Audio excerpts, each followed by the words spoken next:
for your Bend Elks.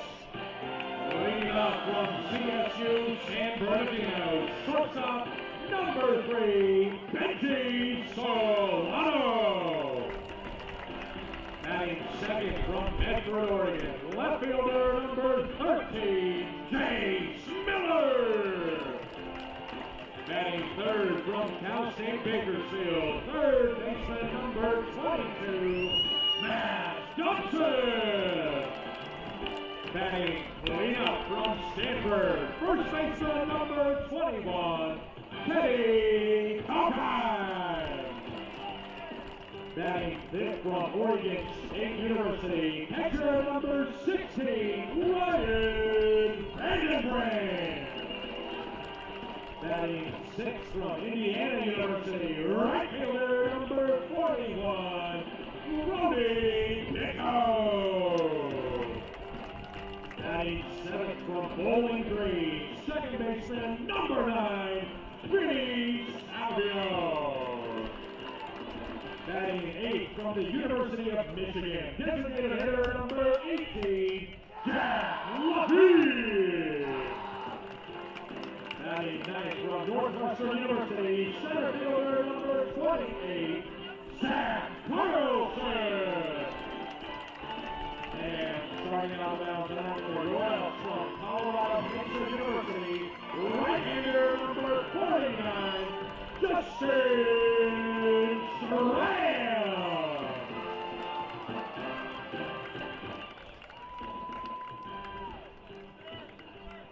Ladies and gentlemen, please rise as you are able and remove your caps for the performance of tonight's national anthem.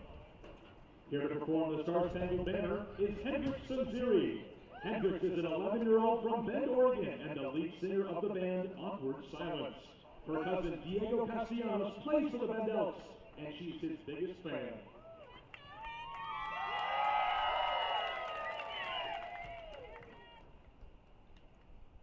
Oh, say, can you see by the dawn's early light what so proudly we hailed at the twilight's last gleaming, whose broad stripes and bright stars through the perilous fight of the ramparts arms would so gallantly streaming, and the rockets red flame, their bombs bursting in air, gave proof to the night that our flag was still there. Oh, say does that star-spangled banner yet wave o'er the land of the free and the home of the brave?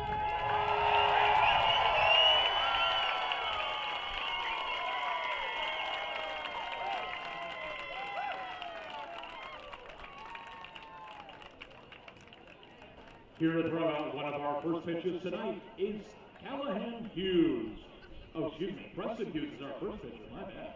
Preston Hughes is the birthday boy who turns 11 years old, and he's here from Bend, Oregon. He loves all sports, football, soccer, basketball, and of course, baseball. Callahan Hughes' brother, Preston, is 8 years old, and he plays all sports just like his brother. He is excited to be here tonight to cheer on the Bend Elks with his family, including his cousins, who traveled all the way here from New Hampshire. Luke May, Preston's cousin, is 13 years old from New Hampshire, and he is a true sports enthusiast. Luke loves baseball, football, and reeling in big catches while fishing. All righty, Preston, Callan, and Luke, let's see what you got.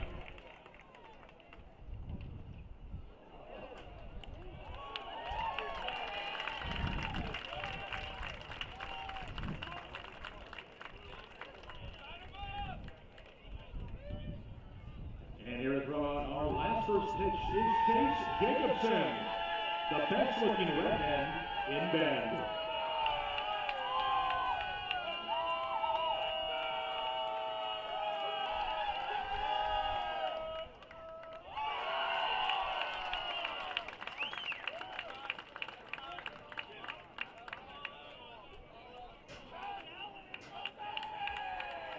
Alrighty, we're going to set it back down onto the field. Carson has a couple fans who are here to tell us the words we're all waiting to hear. That's right, Don. That's right, Elks fans. I've got Dalton and Coleman here. They're going to get us started tonight. Here we go, fellas.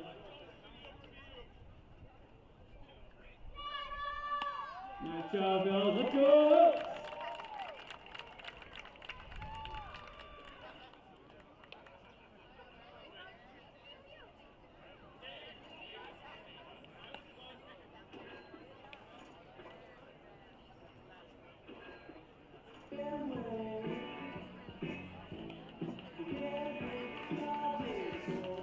The All-Star break is over. We're back here at Vince Ganna Stadium for some more West Coast League action between the visiting Cowlitz Black Bears and your Bend Elks. The second half of the season, a push to make the playoffs for the second consecutive year after last season breaking a 9-year drought.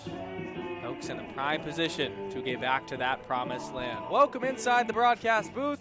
Aiden O'Neill, as always.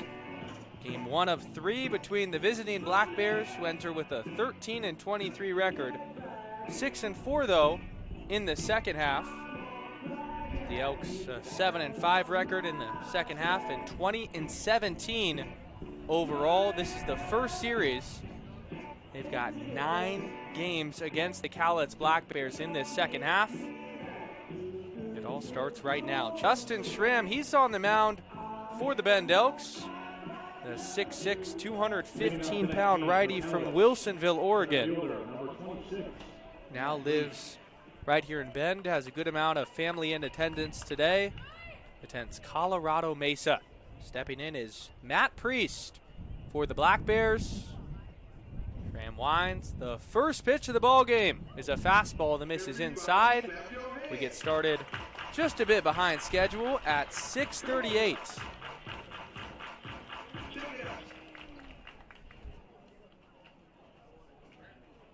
The 1-0. Fastball's chop foul, 1-1. Elks had a couple of non-league games against the Northwest Star Nighthawks.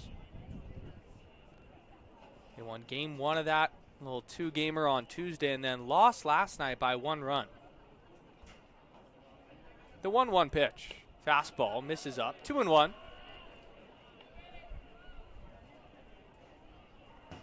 It's Priest, then Barrett, then Jeske.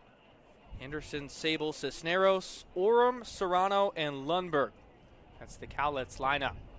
2-1 is grooved right down the middle, 2-1. See 3 pitches with Schramm. You'll see the 4-seamer. It can touch the low 90s. And a sweeping breaking ball and a changeup. Breaking ball's foul back. There's the sweeper at 81.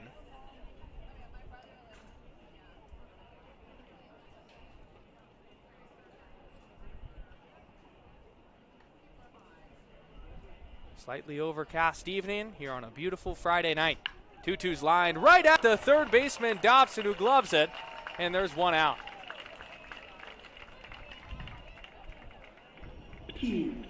That ball was hammered off the bat at 95. Not a bad pitch. It was the changeup down in the zone at 80 for Justin Schramm. Matt Dobson so sure-handed over there at the hot corner. Makes it look easy. Now Liam Barrett.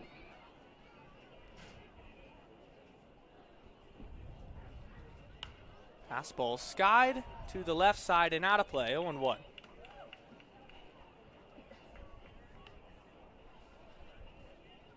Liam Barrett batting 340 at-bats from Mountain View, California. Incoming sophomore at UCSB. The 0-1. In tight, 1-1. Elks in their gold uniforms tonight. White caps with the white pants. And then Cowlitz their green and orange uniforms, gray pants, and then for the guys wearing high pants, those green socks. 1-1's grounded to the right side. Fielded by Salvione. He'll throw to first. 2 gone.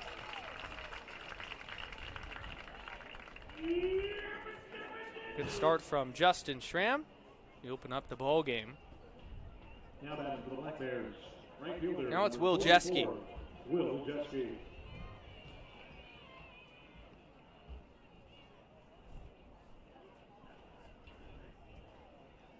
Jeske batting .206 entering this AB.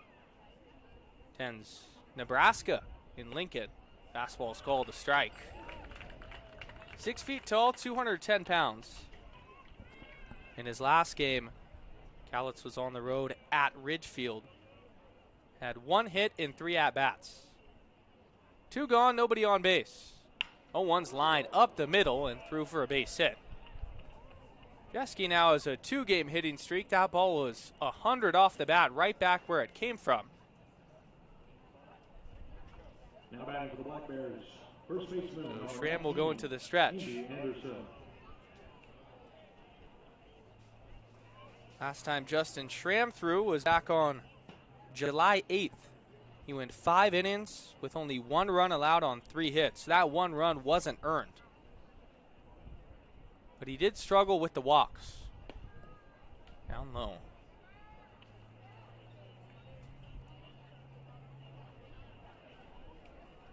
In the past 2 starts combined for Justin Schramm, he has 9 walks. So we'll look to limit those here today, but other than that, he has been coasting as traditionally a midweek starter. Now in that weekend role here on a Friday night. Likely see Carson Boyer tomorrow and then John Paul Sauer on Sunday, but all that is up in the air. Bullpen is fresh. Didn't get used a ton in the last couple of non-league games. 2-0. Fastball's chopped foul off the foot of Anderson.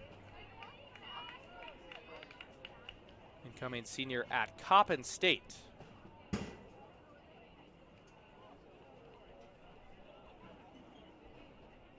Only has 3 at-bats. New man on this Cowlitz roster, but 2 hits and an extra base hit in those. They throw over, back with the dive is Jeske. So right now when you look at Indy Anderson's batting average, he's at the top of the Cowlitz Black Bears at .667. Average lead off of first. Schramm comes home. Fastball called the strike, 2-2.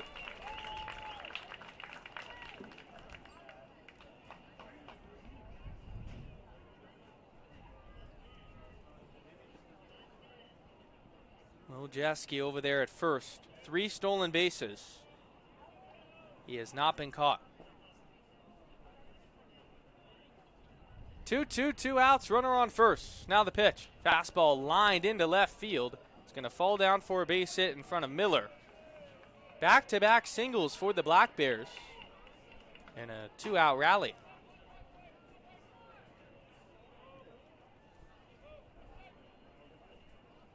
Now batting for the Black Bears, designated hitter number 13, Jarrett Sable. Now it's Jarrett Sable, the lefty. Schramm just looking to escape this unscathed. Started off strong after that hard hit leadoff man, just right to Matt Dobson. And then a soft ground out. First pitch is popped out of play, 0-1.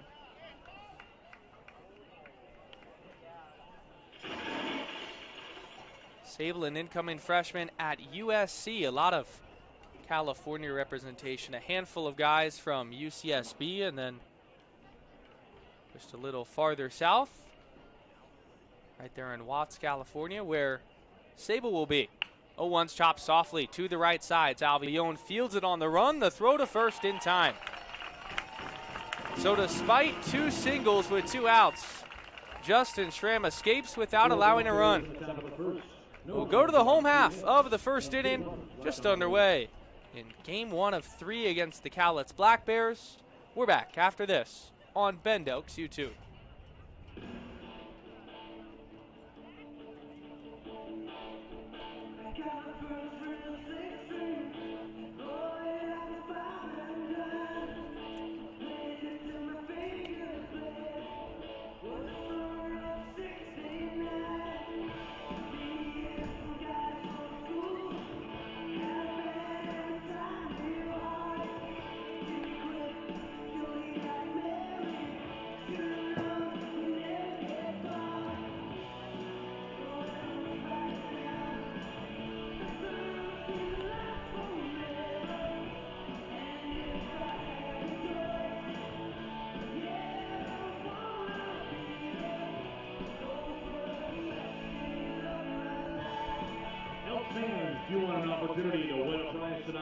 If so, head down to the team shop located behind the main grandstands. And leave a guest for tonight's attendance. The fan with the closest guest to our actual attendance will win a prize. And the winner of the Guest the Attendance Challenge will be announced after the end of the 8th inning.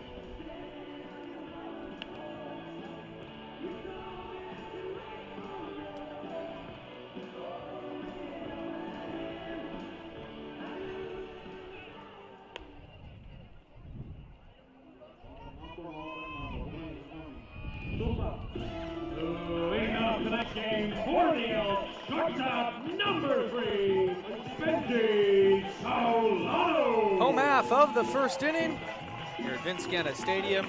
Thank you all for joining us. Benji Solano will get us going. Fan favorite here in Bend. Justin Schramm allowed 2 two-out singles but escaped without allowing a run. Now the Elks will go against Dylan Henson. Tall righty will wind and fire. Fastball misses outside. 1-0.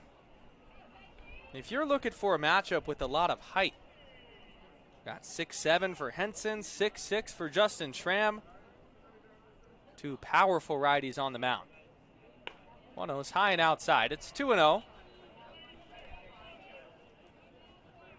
Benji Solano gets us going. The slick fielding middle infielder.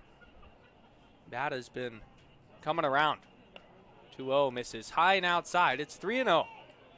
In yesterday's non-league game, Benji Solano was at the top of the order. Reached base 3 times with a pair of singles. Way ahead here, 3-0. Fastball's groove down the middle at 87. Solano batting .224. No homers, 1 run batted in. The wind and the 3-1. Misses low, ball 4. So Benji Solano opens up the ball game with the base on balls, and the Elks are in business. Now batting for the Elks, left fielder number 13, Jace Miller. Now it's Jace Miller, the league leader in batting average, who just got back from Bellingham, Washington for the All-Star game. Jace has been on another level. Here's the pitch. Ground ball to the left side and through for a base hit. Solano moves up to second. Jace Miller keeps it going. He is nuclear right now. Now batting for Bend, third baseman number 22, Matt Dobson. Now it's Matt Dobson. Dobby, the 3-hole batter from Cal State Bakersfield, may think about a bunt here. Orem at third and Anderson at first, creeping in on that infield turf. Does not square the pitch. Down and outside, stopped by the catcher Serrano. Dobby's been great. A .327 average, 2 homers, and 11 runs batted in.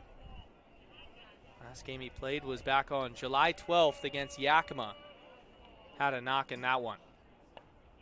1-0 is called a strike, 1-1. After Dobson, it's Tokheim, then Vandenbrink, Batove, and Salvione, with Lafitte and Carlson after that to round out the lineup. 1-1, no outs. First 2 members of the Elks on base. Fastball, big swing and a miss. 1-2.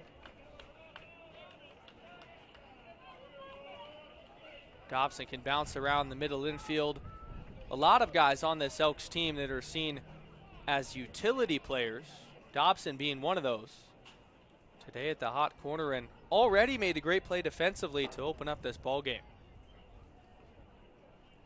Balls from the tall righty. 1-2, flared into shallow left field and it falls foul.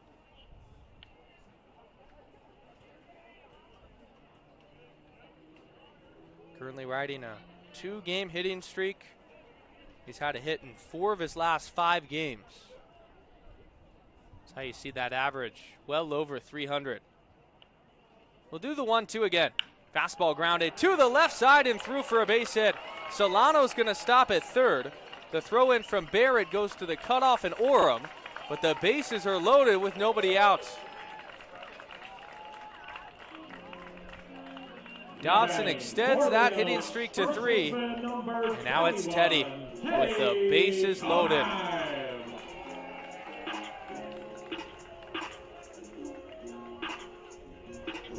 Tokheim only batting 152. But he's familiar with the bases loaded. Back on July 1st against Walla Walla, hit a grand slam to the opposite field. His lone homer of the summer. Why not do that again? First pitch is popped up. Shallow right side. Jeski's coming in right field. He makes the catch. Solano's going to test it, but now he hustles back, just bluff the tag as the throw goes all the way home to Serrano, who knocks it down in between home and third. That's as good as a strikeout, even better because Henson only expended 1 pitch. Now batting for the Elks, catcher number 60, Ryan Vandenbrink. So now it'll be Ryan Vandenbrink, who's been hitting the cover off the baseball, the catcher from West Lynn, Oregon, who attends Oregon State. Henson working out of the windup. First pitch, breaking ball, called a strike at the base of the zone. Serrano didn't catch it, and it was a bit down. That sparked some chatter from the Elks dugout. Last 2 games for Ryan Vandenbrink have been outstanding, even going back to league play. 0-1 breaking ball's grounded down the third base line and fair. Solano comes in to score. Behind him is Miller. Moving up to third is Dobson and Ryan Vandenbrink. A 2 RBI double. The Elks get it going in the first.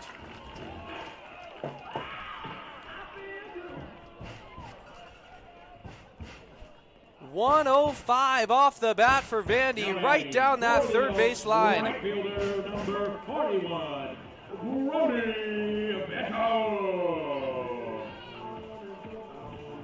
It's now Brody Betove. Welcome back, Brody.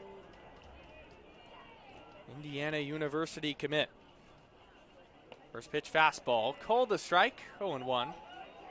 Brody's been out of town the last couple of weeks, but man, to add another bat to this outfield who has already been mashing goes a long way. Spent last season at Pepperdine. 0-1. Change up. Gets the call on the outside corner, 0-2. Your umpires tonight, it's Lance Kreck behind home plate and Bryce Reeves on the bases. Betove's got to protect. The entire infield is back. Here it comes. Fastball, cold strike 3 on the outside corner, and Brody Betove just got hosed out of an at-bat. It was 0-1. He kept the bat on his shoulders for 2 consecutive pitches that weren't strikes. Sometimes that's how it is. Walks back without getting a crack. That's the first strikeout for Dylan Henson. And now it's Vinny Salvione. Don't want to strand those runners on base. Need Salvione to come through. First pitch fastball, misses down. Vinny in yesterday's non-league game hit a long home run in the 9th inning to deep left field to get him out of this recent funk at the plate. So you hope that can result in some consistency moving forward. One of those popped up, out of play over towards the right side. Giving it a look is the first baseman Anderson, but he runs out of room.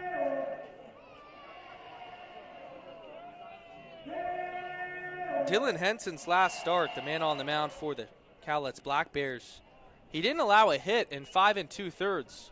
So already, this is much different, and he's pitching in some trouble. Fastball called a strike at the base of the zone, 1-2. Salvione to commit to Bowling Green University. Talked with him pregame in another edition of our Portal Antlers, so that'll be posted tomorrow. Make sure you stay tuned. Great catching up with Salvione. Breaking ball runs inside. 2-2.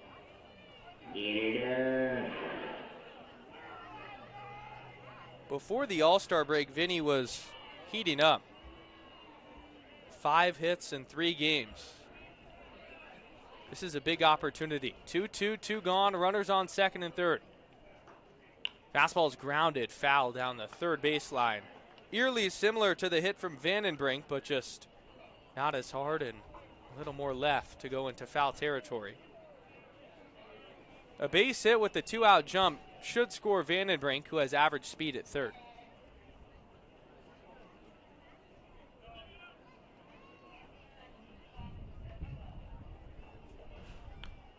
Foul back again. Salvione keeps fighting. Jack Lafitte on deck. And Zach Carlson in the hole. Already 2 in, thanks to that big hit from Vandy. Prime opportunity to put up a crooked number here in the first. The 2-2 pitch.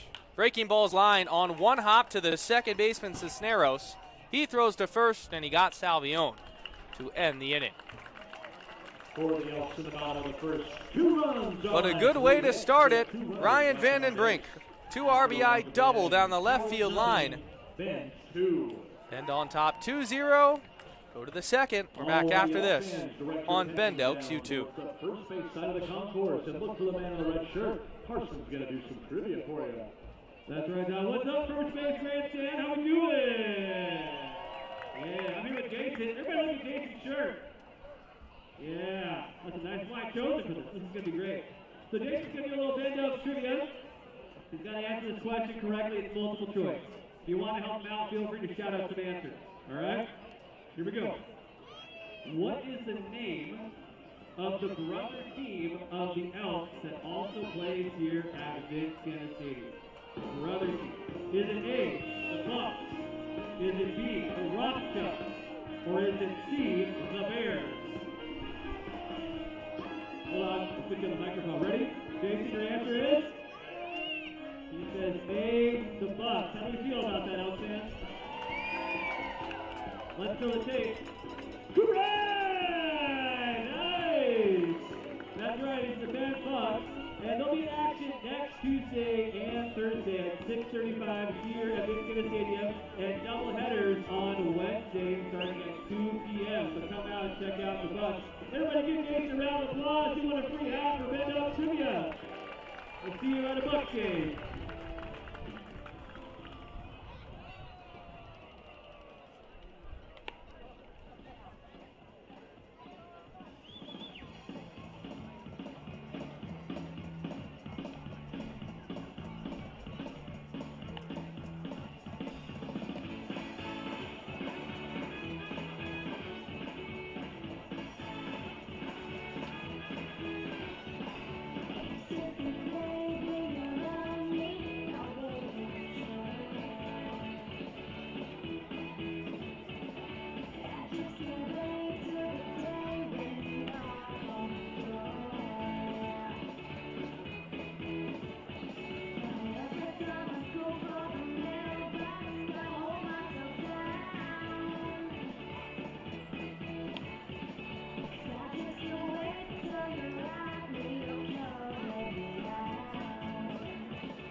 Leading off the black bears at the top of the second baseman, number 3, Andy Cisneros. Cisneros, Oram, and Serrano due up here in the top of the second. Thank you all for joining us. Aiden O'Neill inside the broadcast booth at beautiful Vince Scanna Stadium. Elks on top, 2-0. Tram's first pitch is a fastball golfed into left center field. It gets down for a base hit. It goes by the glove of Miller. That allows Cisneros to move up to second, and he reaches base there safely.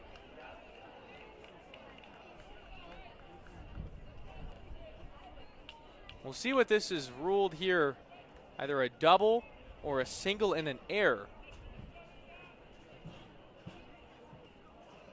It's a tough hop for Jace Miller, and even if he fields it cleanly in left center, a strong throw may not get the speedy Cisneros.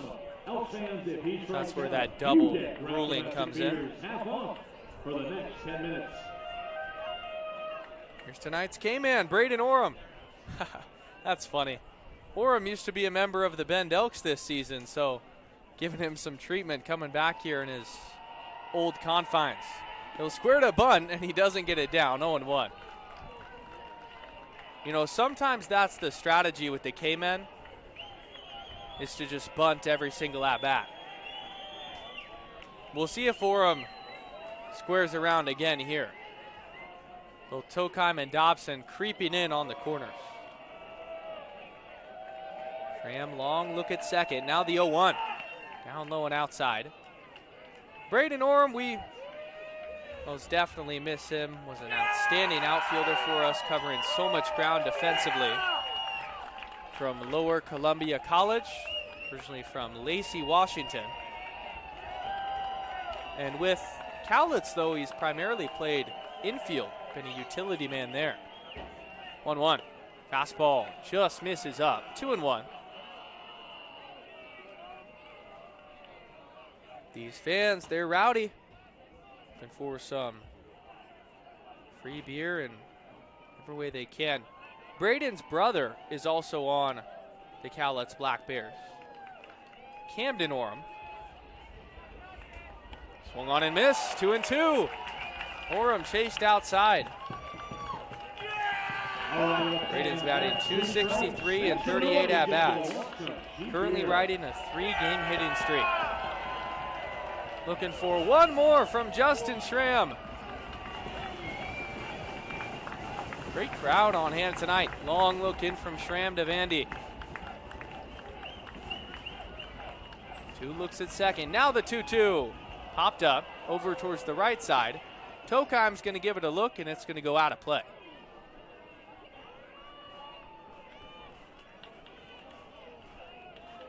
The defense behind Justin Schramm, it's Miller, Carlson, and Batove from left to right. Then Dobson, Solano, and Salvione, along with Tokheim from third to first on the infield, with Ryan Vandenbrink doing the catching.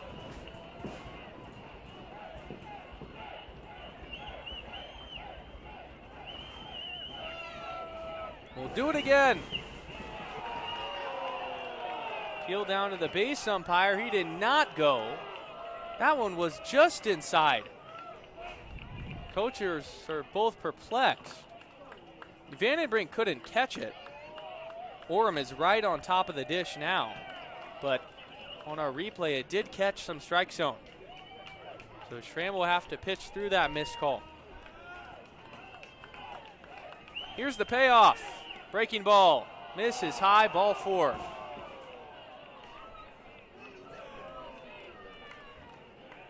That's the first walk allowed from Justin Schramm, and now he's in some trouble with runners on first and second and nobody gone.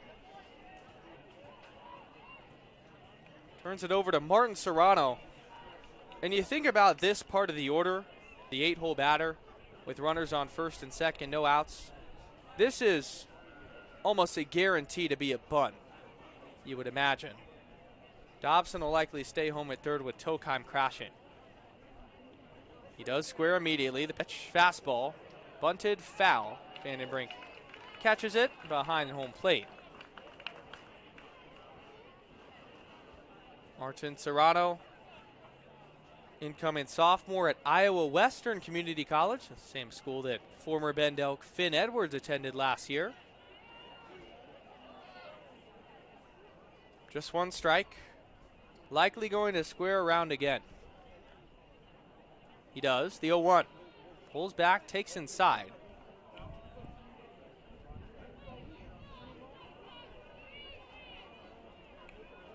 Serrano batting $143 and 7 at-bats.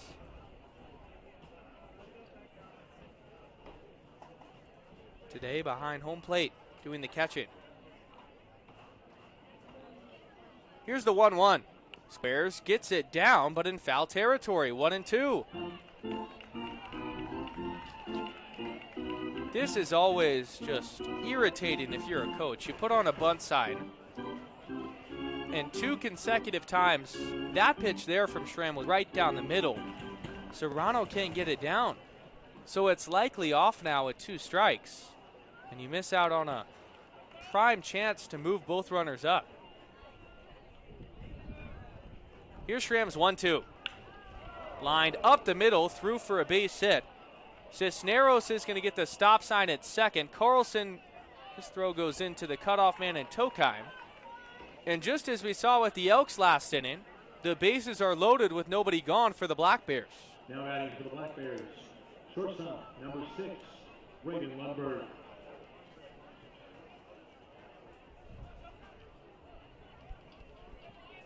Good throw by Carlson in center.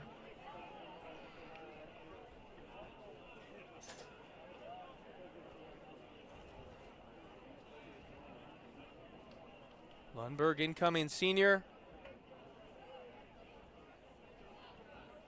University of Pacific Lutheran.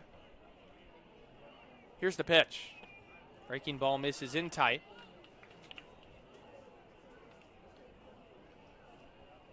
As each pitch is thrown from Schramm, they become bigger. With the 2-run lead, you're just looking for a ground ball. Even if you turn it up the middle, you'll sacrifice allowing 1 run to stop this rally. Here's the 1-0 pitch. Fastball's popped up. Shallow right field. Coming in is the right fielder, but Tovey makes the catch near the line. The throw is perfect to home, and a heck of a play by Brody. 1 out. Yeah, baby. Off of the crack of the bat, it only being 66. Now batting for the Black Bears. Had a fear that that was going to fall down in fair territory, but Batov took a great angle. He caught it and made a strong throw home, where Vandenbrink made the catch, and the runner at third and Cisneros could not tag. So now we're back to the top of the order with Matt Priest, who lined out to Matt Dobson to open up this ball game. Ground ball from Schramm would get them out of this inning. First pitch misses down.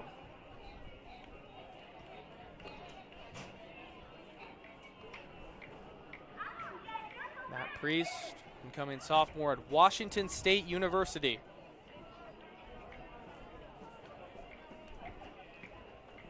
Schramm, long look in. Now coming set on the third base side. Fastball misses inside, 2-0. Schramm just continues to get squeezed.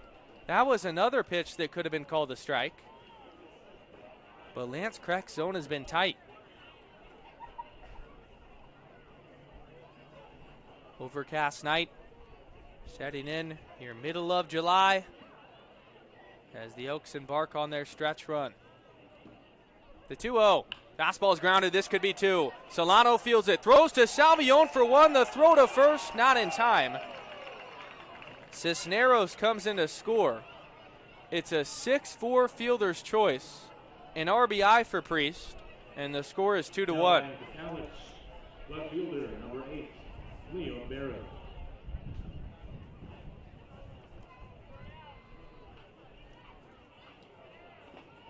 That's RBI number 14 for Priest. Second on the team. Now runners on the corners. Jeffrey Brown's going to head out and have a quick chat with Schramm. Liam Barrett, the batter, due up. Jeff Brown actually last night got some time on the mound in our non-league game. It was super fun. Both him and Wes Harper, another assistant coach on the Bend Elks, got innings. Both former collegiate pitchers. Jeff Brown pitched in the Dodgers minor league system, so still good arms. Jeff was painting on the black, mid-80s fastball. It looked like he still had it. I asked him pregame how the arm was feeling. He said a little sore. I'm sure that also was him gritting through his teeth a little bit. It likely was a little more sore than he would ever admit, but still just outstanding stuff from both of them. And it made for a night where you couldn't help but crack a smile. Throw over to first to check on the runner in Priest. He's back safely. Priest has not attempted to steal a base yet this summer. That lead over there at first is just average. Schramm's pitch. Fastball is crushed to deep right field, but Tove's going back on it. He's looking up and one hops the wall. Orum's in to score. Behind him is Priest, who gets the go sign. The throw home, not in time. It's a 2 RBI double for Liam Barrett, and the score is 3-2 Cowlitz.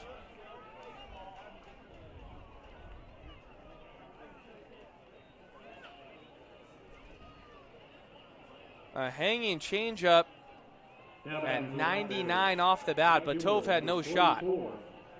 It was a good relay. Throw to Solano, who delivered a strike home, but it did not end up mattering. So now it's Will Jeske.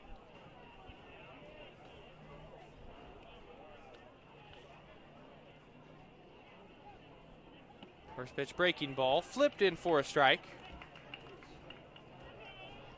For Barrett, RBI number 6 and 7.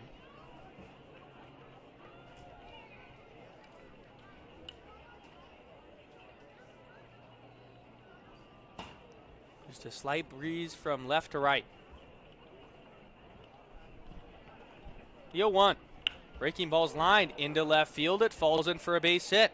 Getting the stop sign at third is Barrett. Perfect throw to the cutoff man. Snap throw to first. Got him! Miller to Dobson. And then Dobson catches the runner in Will Jeske napping with a wide turnaround first. The tag applied by Tokheim, and that'll end the inning. 4 hits and 1 runner left on base. Looks like now some disagreement from the Cowlitz coaching side. Going to want a conversation as both Reeves and Kreck are going to come together. The base umpire called the runner out, so they're going to stay with that. That will end the frame. That's why you hit your cutoff man. You show that to every little leaguer in this country. Miller threw a P-Rod right to the glove side of Dobson, who flipped his hips 90 across the diamond to Tokheim, and a perfect tag. We'll go to the bottom of the second. Cowlitz, though, they score 3. They already have 6 hits. We're in for a high-scoring affair, it seems like. We'll step aside and be back after this at Vince Ganna Stadium.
Second for the Elks, designated hitter number 18, Jack Lafitte.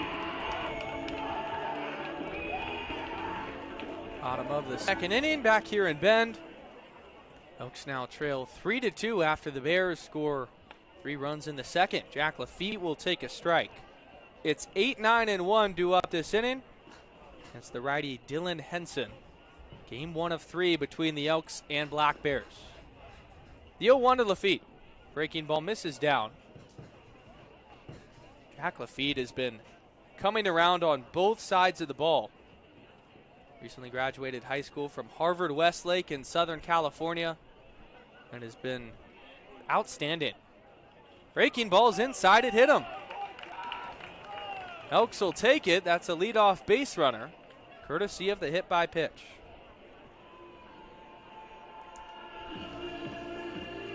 Now batting, Corbin, center fielder number 28, Zach Carlson. Well, It's the 9-hole man, Zach Carlson.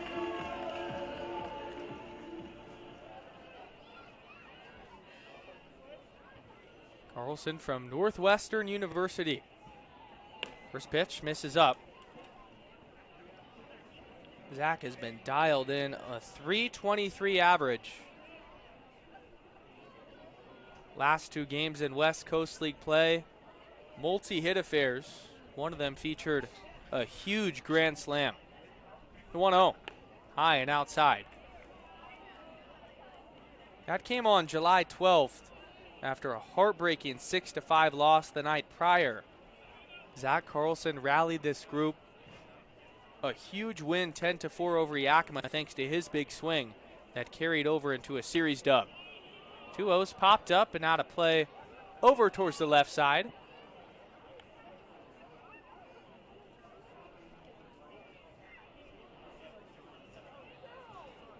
But if you just put the month of July in a microscope for Carlson, getting settled in here in Bend, he's been one of their best hitters.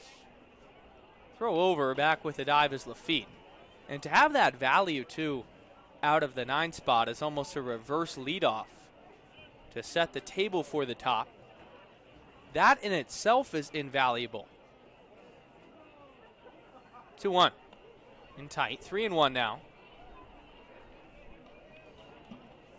Lafitte at first has some speed. 1 stolen base in 1 attempt. It's Benji Solano on deck representing that top. Fastball is down and in, tight, ball 4. Back-to-back free passes.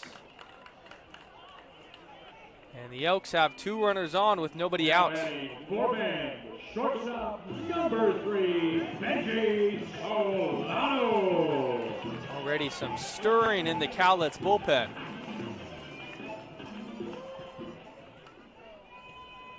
Get a meeting on the mound. Solano, his first time through, walked. Those free passes, now 3 now allowed for Dylan Henson. Haven't been an issue all year for him with only 11 walks coming into this start. But so far cannot command the zone. Lance Kreck will head on out there to break up the meeting as the infield will depart. You could also see here Benji Solano works a ton in batting practice on his bunting. This could be a bunt opportunity for arguably the best hitter in the West Coast League on deck to bat with 2 runners in scoring position.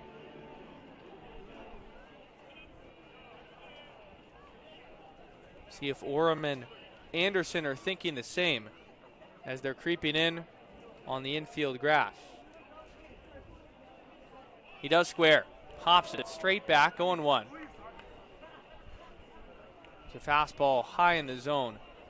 The ones up are always harder to get down, especially the 4-seamer.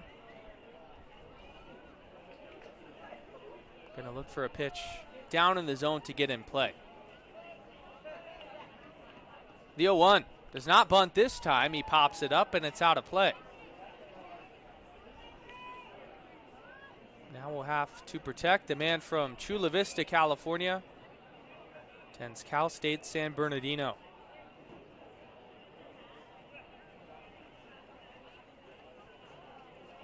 Henson looks in and comes set from the first base side. Check on the runner in Lafitte. Nothing going on over there. Ball in the gap, will easily score 2 with the speed of Carlson at first.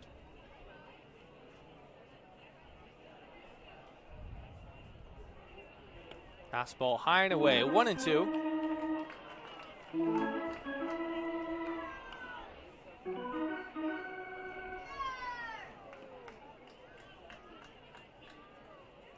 Cowlitz entered this series 6-4 in the second half. It's going to be a tough test for Bend at home. 1-2 breaking ball skied to shallow left field and foul territory. It's Orem, the third baseman, in foul territory, making the catch, lunging to his left as the wind was playing tricks on him. So an unproductive out. For the Elks, left Now it's fielder, Jace Miller. number 13, Jace Miller.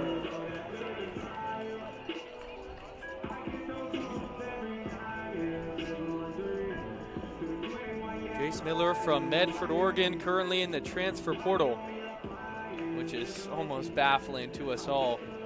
Considering how good he's been, it really is only a matter of time before he gets picked up by a school. Batting over 380 in the West Coast League.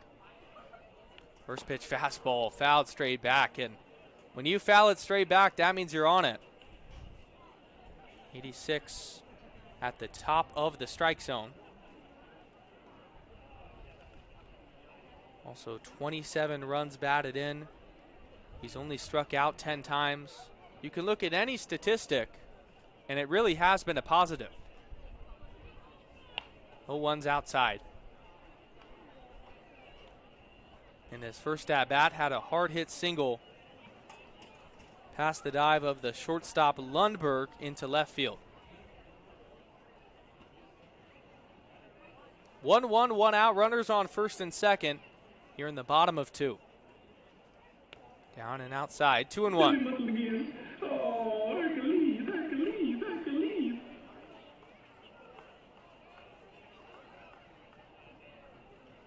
So a hitter's count for Miller. When you're seeing a beach ball, you somehow find yourself in counts to crush time and time again. 2-1's not close. Good read from Lafitte. The throw down to third is not in time. Lafitte saw that ball in the turf immediately and went right away, diving in safely. Carlson didn't move up on the back end. He stays at first. So there's runners on the corners in a 3-1 count with 1 out. That's one of those, when you're the back runner, it's almost impossible to go right away because you have to make sure that the guy in front of you commits. Henson's 3-1. Carlson goes. It's fouled back to the net. He'll have to scurry back to first. Now full count.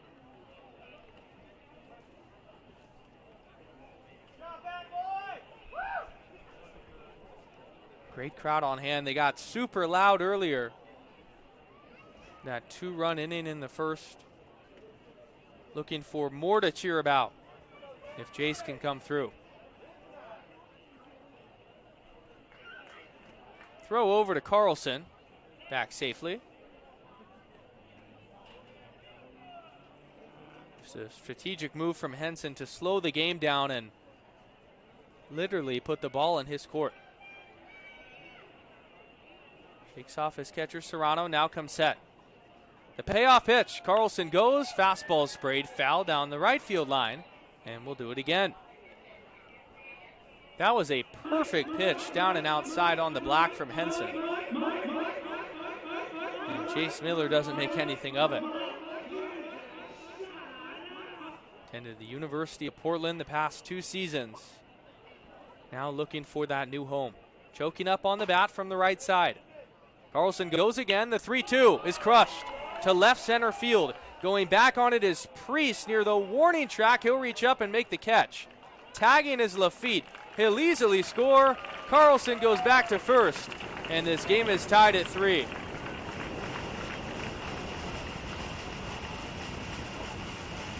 RBI number 28 for Jace Miller. Another baseball that was tattooed 340 feet, 92 off the bat. But it does find a glove.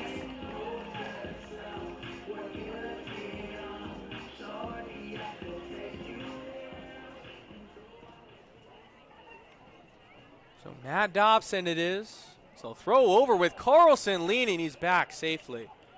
Gotta be careful.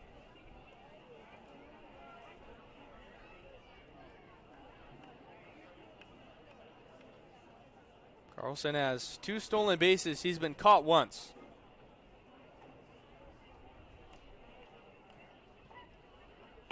One misses up. Dobson, his first time through, had a hard hit single. That was that outstanding start to the ball game offensively for Bend. And then Ryan Vandenbrink came through with the clutch 2 RBI double to really give the Elks a jolt. Now 2-0. Just a few moments, we'll take a look at some more games around the West Coast League. So pumped that the second half has now begun and we can start thinking about the playoffs. In the middle of the count, Cowlitz is going to have a mound visit to talk to the starter Henson. And are they signaling to the bullpen? Wow, they are. That's a really peculiar set of events. It makes you wonder if Henson is hurt. Because there truly was nothing that prompted that. Yes, he started off the inning with 2 free passes, but then a pop out and a sac fly, and now they yank him. So Henson only lasts an inning and 2/3. Still inherits that runner on first. We'll step aside with 2 gone in the bottom of the second for this pitching change. And be back after this. All tied up at 3. Elks fans, it's time for some pitching change trivia. A reminder, if you think you have the correct answer to our trivia question, come up to the press box window. The first correct answer will win a prize. Here is your trivia question. On-base percentage plus slugging, more commonly known as OPS, is an excellent statistic to tell how good a hitter is. How many MLB players this season have an OPS over 1,000? Again, how many MLB players this season have an on-base percentage plus slugging better than 1,000?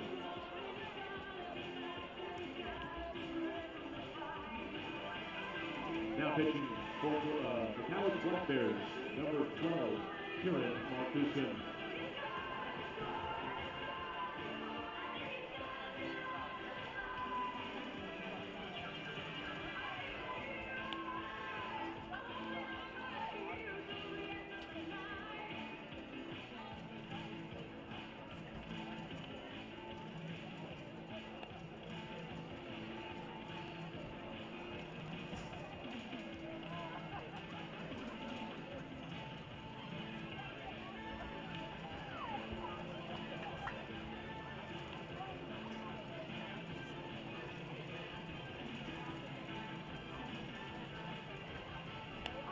We had a correct answer to our trivia question. How many MLB players this season have an OPS above 1,000? The correct answer, only 2. Aaron Judge of the New York Yankees and Cal Raleigh of the Seattle Mariners.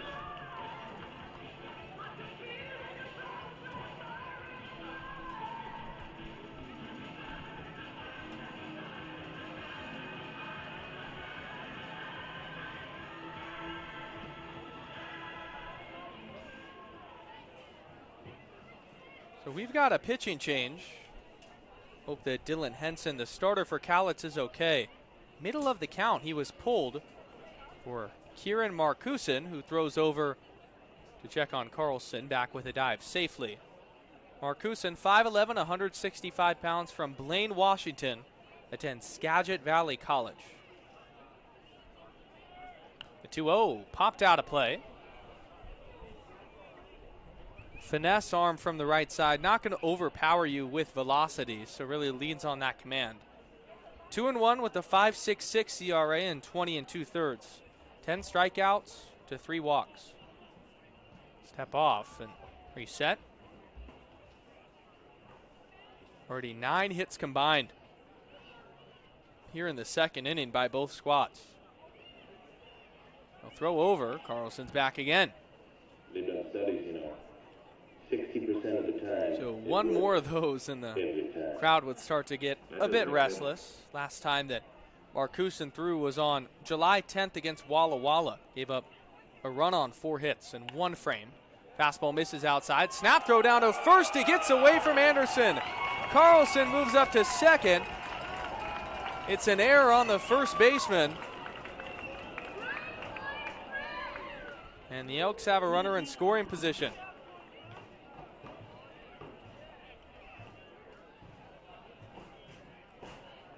They have been keeping such close tabs on Zach Carlson and ultimately paid the price with that throw that got away.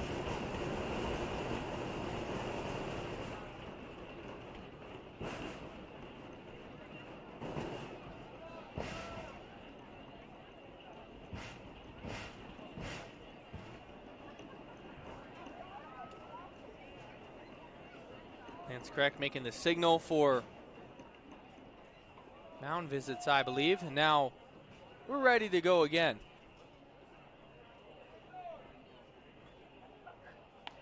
This is outside, ball 4.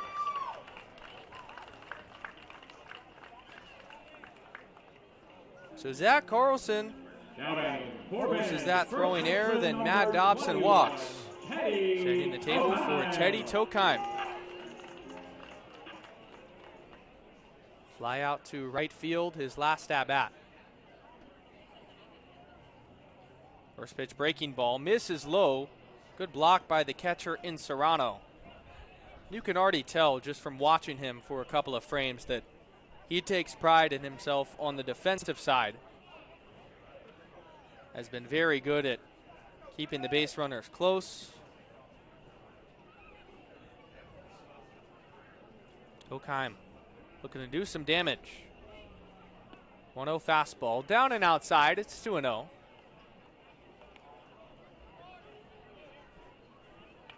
Teddy from Seattle, Washington was a top player in the entire Pacific Northwest. Recently graduated high school, committed to Stanford in the fall. 2-0 fastball, called a strike on the outside corner. That one was farther outside than the last one. That's a tough break from Tokheim. Now we'll have to readjust those gloves and get back in there. Look at second, the 2-1.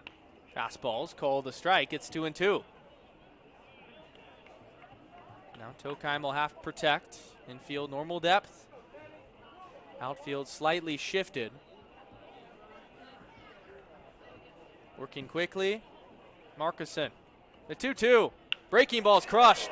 Deep to left field. Going back on it is Barron looking up and one hops the wall. Carlson's going to score. Dobson stops at third. He runs through the stop sign. One hop throw home. Not in time. A 2 RBI double for Teddy Tokheim. It's 5-3 Elks.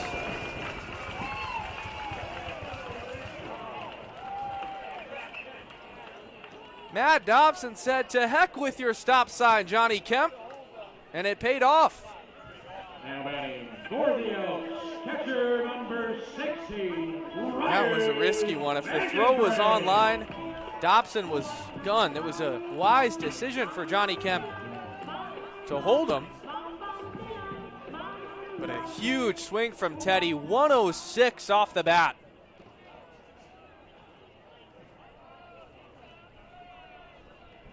Vandenbrinkel line one into right field, through for a hit.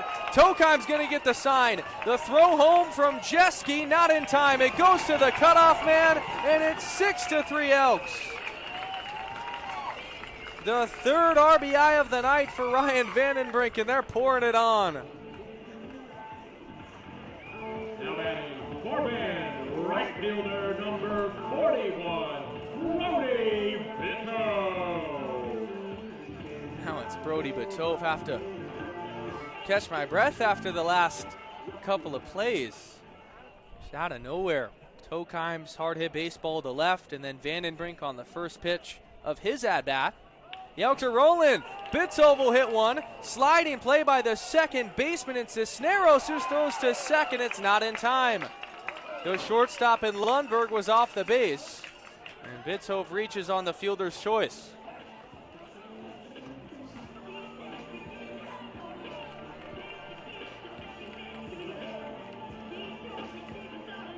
Now batting for Ben, second baseman number 9, Benny Salvio.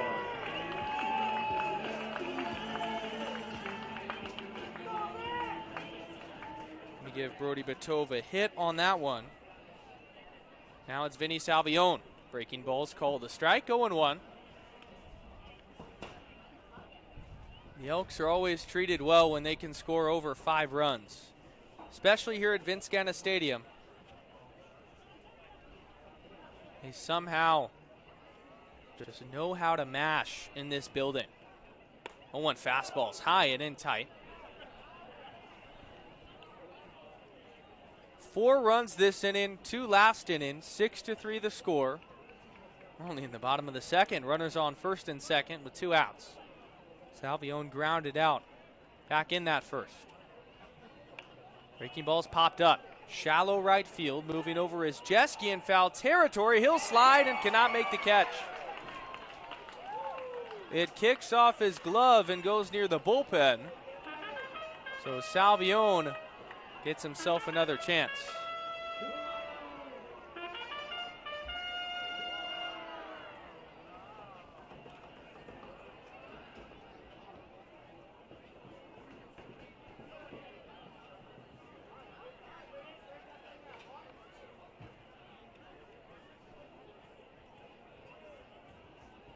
One and 2 is the count to the man from Milwaukee, Oregon, suburb of Portland. Has spent his entire baseball career here in the Pacific Northwest. At fastballs, nub to the second baseman Cisneros, who flips to Lumberg for the force out, and that will end the inning. But not after. The Elks bat around. 4 runs in. Teddy Tokheim, a 2 RBI double, then Ryan Vandenbrink with an RBI single. The highlights of the frame. We'll go to the third. Elks by 3 right here on Bend Elks U2. All right, Elks fans, we're going to send it down to Carson on the field. What you got going on down there, my man? Well, we got our short toss we got going on down here. So, we've got Crail over here in the blue shark outfit, Eileen over here in the pink shark outfit, along with their great niece and nephew, whose names I have on my sheet right here. There we go, Linus and Dorothy, all right? Pretty simple, it's like a game of horseshoes. But instead of horseshoes, they got their hula hoops. And instead of a horseshoe pole, it's an inflatable shark outfit. So, here's what's gonna happen. We're gonna go until for about 30 seconds. If you get them all on before then you win. The most in 30 seconds is the ones that win. All right, here we go. All right, all right. Come on, Dorothy, back up over here. Count it down, Elks fans. 3, 2, 1, go! Oh, close. There's one! We got one! Let's do the arm, let's count! Here we go. We got two over here!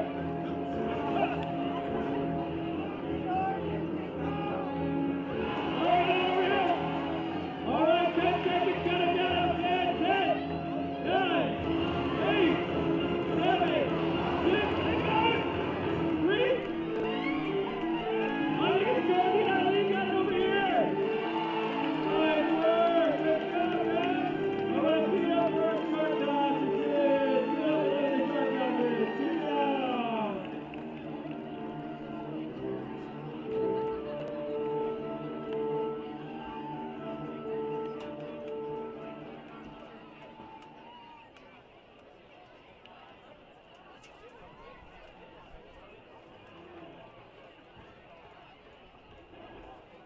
Leading off the top of the third for the Black Bears, first baseman, number 19, Indy Anderson.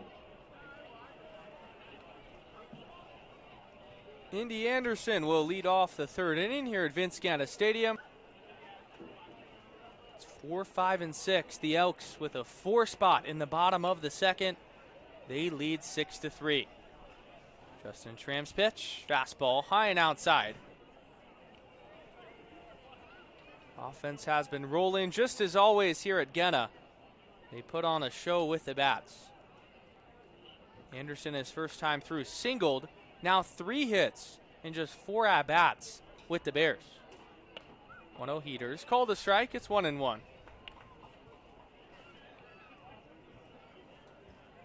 Mentioned that Anderson from Coppin State University.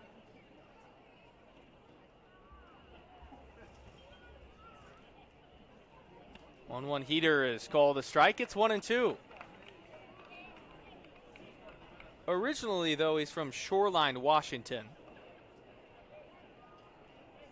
So sticking up here in the Pacific Northwest after being on the East Coast for college ball. Schramm winds his 1-2. This is up.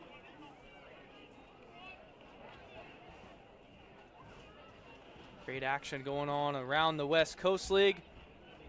Walla Walla currently on top of Marion in the bottom of the fourth, 3-1.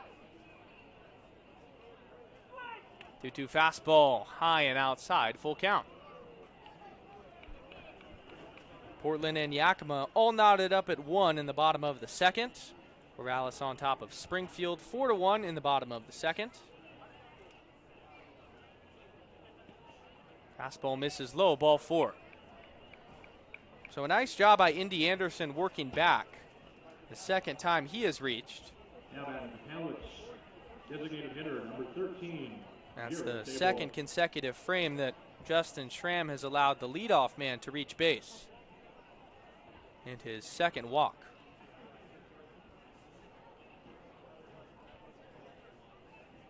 Jarrett Sable choking up on the bat from the left side. Elks looking to turn 2.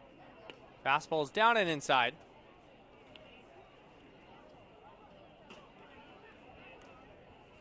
Victoria on top of Bellingham 1-0. And Edmonton is beating Kamloops 3-2 in the bottom of the 6th. There in Edmonton. 1-0 fastball, fouled straight back. It's 1-1. Well, that's your scoreboard update.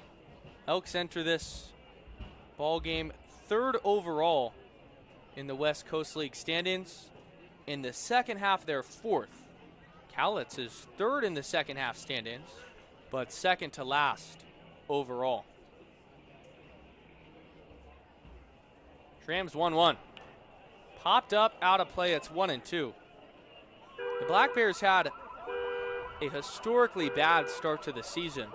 The first team in West Coast history, or West Coast League history rather, to start 0-9 at home.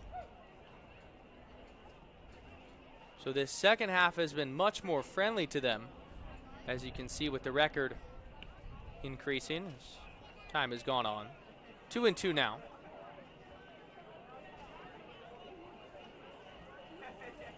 But the Elks looking for as many wins as possible. The magic number is 30. They're at 20 right now. Each game, each moment, it all just means more. 2-2 breaking ball. Misses low. Up here in the press box, it looked like that was strike 3, but it was down by a ball. And now Schramm is going to have to battle. Already walked the leadoff man. 6-3 Elks lead in the top of the 3rd. Throw over. Back with a dive is Indy Anderson. Anderson hasn't attempted or stolen the base yet. The power hitting lefty with a below average lead off of first.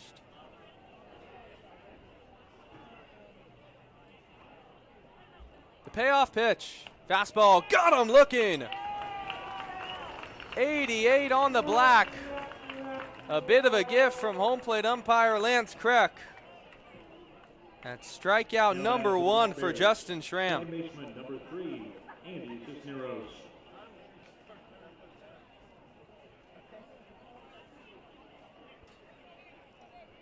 So now it's Andy Cisneros. He doubled in the second.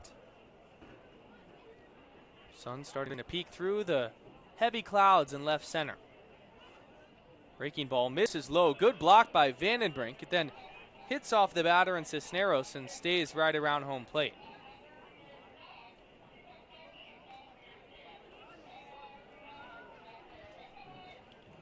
Cisneros, incoming senior at Gonzaga University.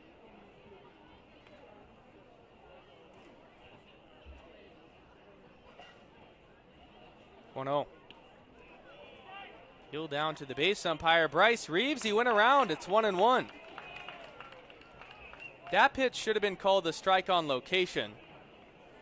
So for Bryce Reeves, almost making up for the missed call on Kreck's side. Cisneros is from Moore Park, California. Only 16 at-bats, one of the new Black Bears. Pitch misses down low. Count moves to 2-1. Had a 3-hit night against Ridgefield on July 17th. And open up this one with a knock, so really seeing the baseball. They're 2-1. Down and outside. Snap throw down to first was short-armed and stopped by Teddy Tokheim.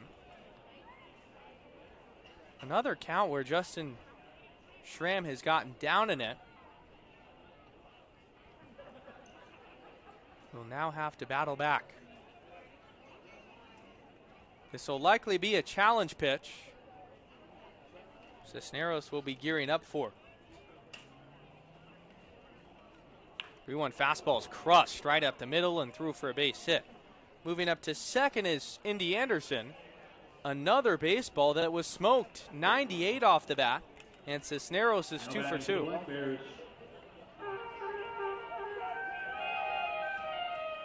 Tonight's K-Man, Braden Orem. A reminder, Elks fans, that if he strikes out, you get Craft Domestic Beers half off. So now it's tonight's K-Man, Braden Orem, the former Ben Delk, who we grew fond of over the time he was here. Now playing for the opposition, and you want to talk about a warm welcome home? Yes, you're going to be the K-Man. That's what it's going to be. Slight choke up on the bat from the right side. Schramm's going to step off and reset. Orem, his first time through, walked.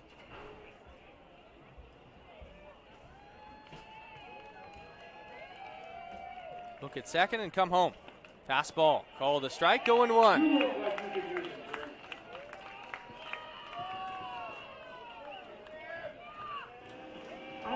As each strike is thrown, as always, the crowd gets just a bit louder.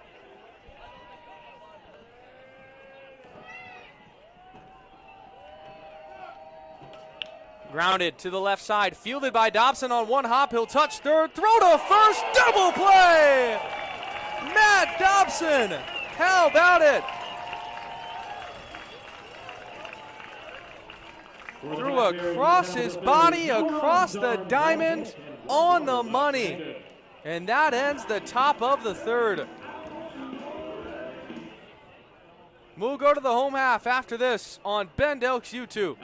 Elks on top, 6-3. And you're hungry for some pizza? Well, good news. We're serving Pinky G's cheese pizza and our snack shack behind the main concourse. Head on over there if you want a slice of their excellent cheese pizza.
Leading up the bottom of the third for the Elks, designated hitter number 18, Chad Luffy.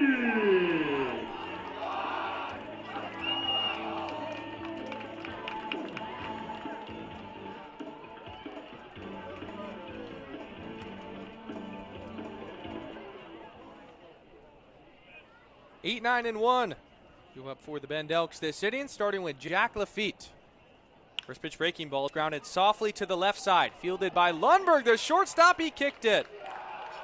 Him and Orem came together with a lack of communication. Likely going down as an E6. Center fielder number 28. With Jack Lafitte having some speed on the back end of that play, it would have been a difficult throw.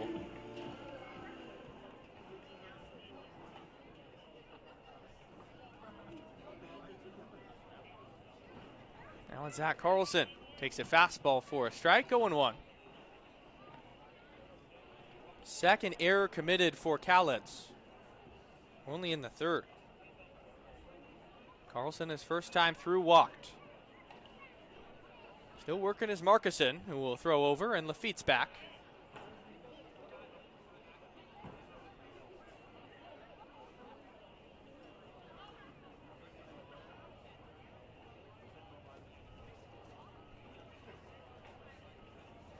Oh, 1. Change up, fouled away just to the back of those bricks behind home plate. Really has been a tale of two seasons for the Bend Elks, at home and on the road. On the road now after the series win against the Pippins. They're 7-13. That one's grounded to the second baseman on the backhand. Glove flip to short, throw to first, double play. A slick turn up the middle, and there's 2 outs.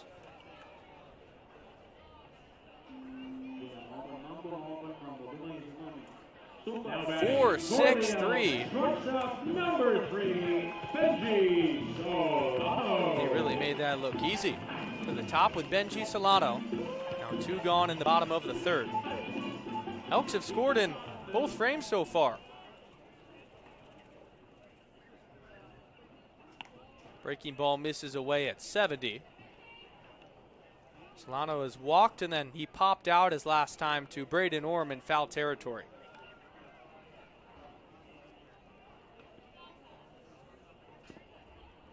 1-0 fastball, golf to left field and foul. Barrett gave it a look and watches it go out of play. 3 games at home for the Bend Elks. Day off Monday, and then a 7-game road trip to Walla Walla, Cowlitz, and then a makeup game against Portland on Monday. And a 6-game homestand to follow that. Breaking ball misses outside. 7 including the doubleheader. So when it's all added up, starting this following Tuesday, it's going to be 14 games in 13 days for the Bend Elks, their biggest test of the year. 2-1 down low. A lot of travel. Legs are tired this far into the summer. So that's when you'll really know what this team is made of. It's hard to write any storylines yet. The 3-1. Breaking ball called a strike. Full count.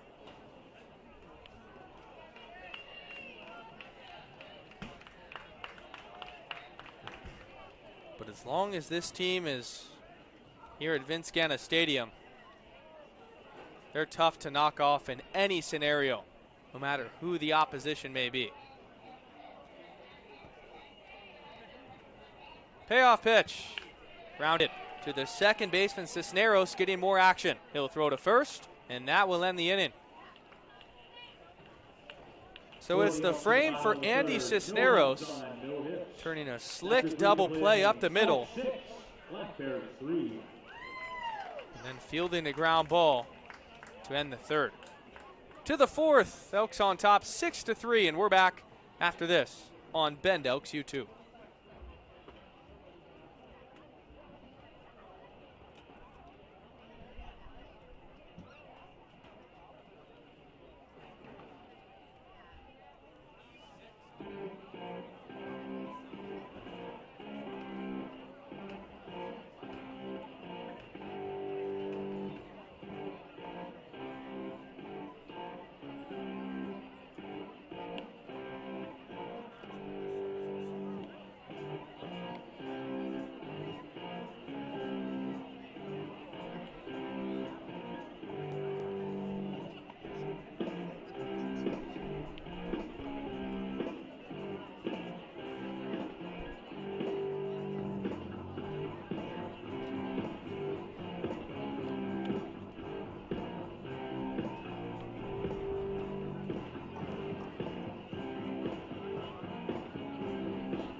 Bears, catcher number 21, Mark Serrano. So just like the Elks last frame, it's 8-9-1 due up for the Black Bears. It's the tall righty, Justin Schramm. First pitch fastballs fouled away over towards the left side.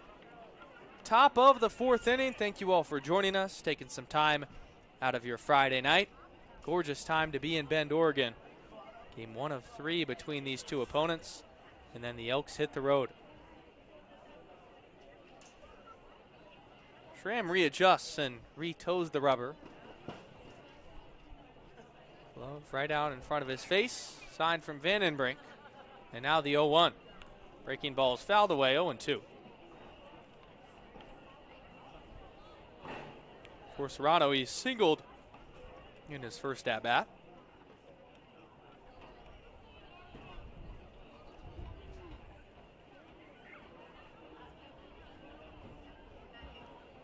Iowa Western Community College. Change up just away. 1-2. Justin Schramm's been in some trouble, but has pitched through it. You know, if base runner has been on the last 2 innings.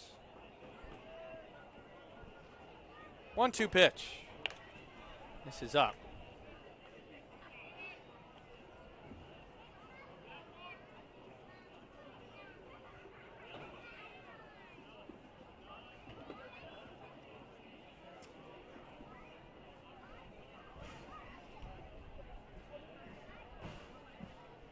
Got him swinging. Schramm goes down and in tight with the breaker. His second strikeout.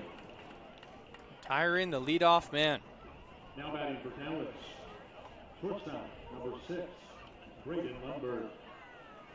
Now it's Braden Lundberg. Committed an error in the bottom half of the last inning. Ended up, though, not biting the Cowlitz Black Bears as Markuson pitched through it. Fastball's outside, 1-0. Justin Schramm, the Army, attends Colorado Mesa. Just wrapped up his freshman season there. Didn't see a ton of time on the mound, but endless potential with that tall frame, and has been formidable for the Elks, a guy they've leaned on. 1-0 breaking ball. Perfect pitch, 1-1. From Wilsonville, Oregon originally, and then recently moved to Bend. A lot of family in attendance here tonight. Lundberg squares to bunt, pulls back, and it's called a strike. That did catch the black on the outside corner. Dobson at third is playing deep behind the bag. So if he got it down, it would have been a base hit.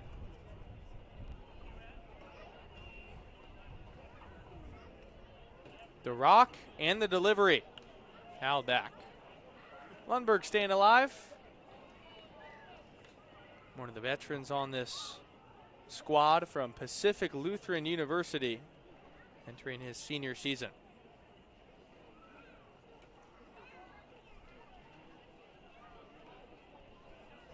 One-two. Fastball flared into shallow right field. It falls in front of Batove.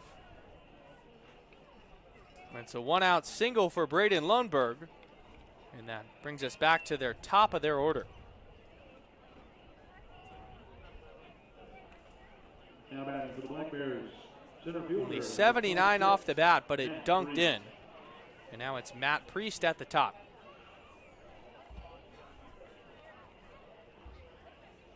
Priest with the line out and a ground out. On that ground out in the second, he picked up a run batted in.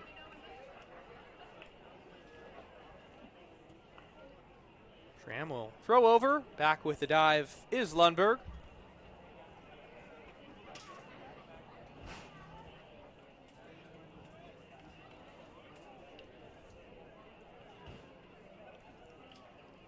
Lundberg will go. He's 2 for 4 on stolen bases. Fastball's popped up. Shallow right field. Tokheim's going out, and it falls in foul territory. Good hustle after holding on the runner. Ultimately, just a long strike.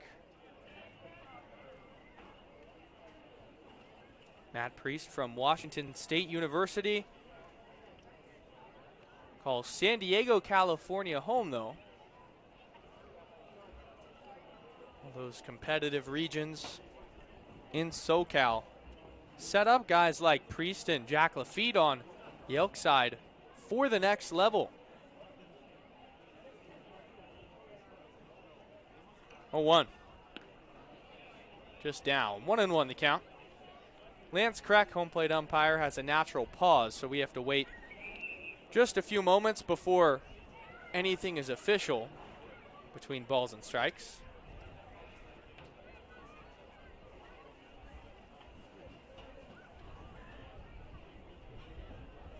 Rams 1-1.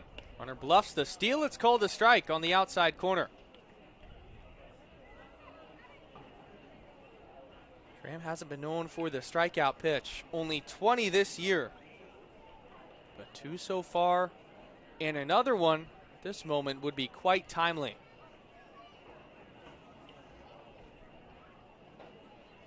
Breaking ball inside, 2-2.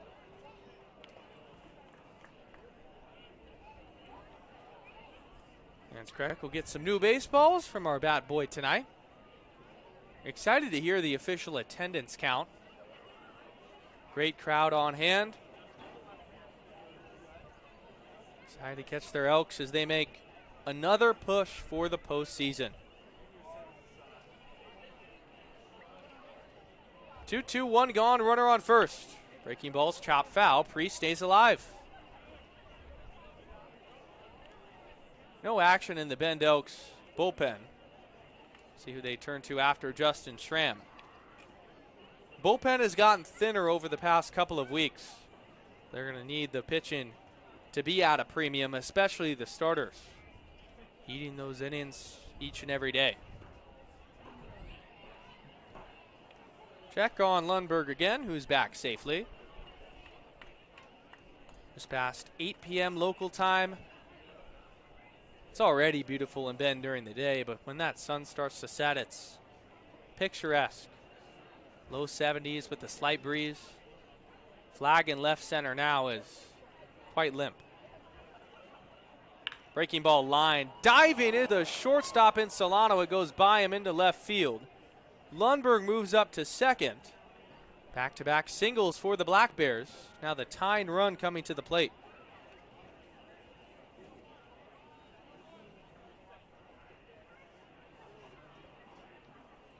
Another ball that was hit hard, and when Schramm has gotten hit around, he's missed up in the zone. That was a hanging breaking ball at 79 that Priest just tomahawked. And even though Solano is so good defensively, even his Superman dive to the right couldn't nab it. So Liam Barrett will hit. He had a 2 RBI double in the second inning. At the time, that gave Cowlitz the lead. Schramm takes 2 long looks at second, now comes home. Fastball misses up.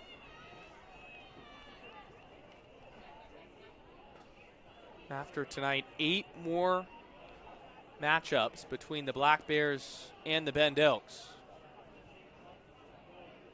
Next weekend for 3. And then ending the season with the Black Bears, the final season here at Vince Guenna. 1-0 fastball. Misses outside, or final series, rather.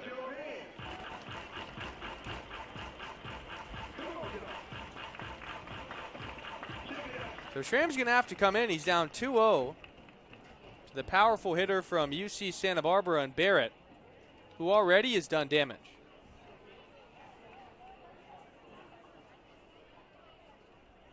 Breaking ball, called a strike, 2-1. That's a great quality to have if you're Schramm in a fastball count, to flip over a breaking ball when the hitter is just thinking about the heater. Now looking to build off of that. 2-1. Fastball misses down and outside. It's 3-1.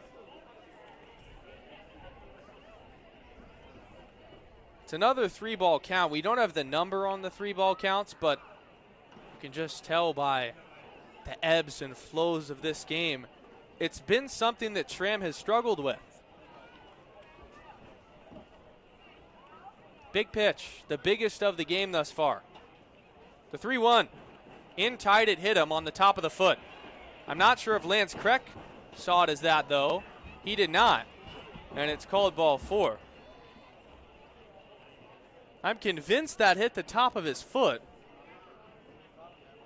But it goes down as a base on balls, and the bases would have been loaded anyway.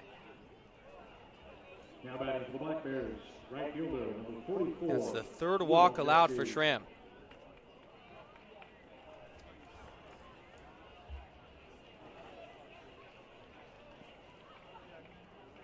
Will Jeske. He's 2 for 2 with 2 singles. Tokheim creeping in at first. Schramm in search of an out anywhere. He'll step off and wipe off his hand of sweat. And now toe the rubber again.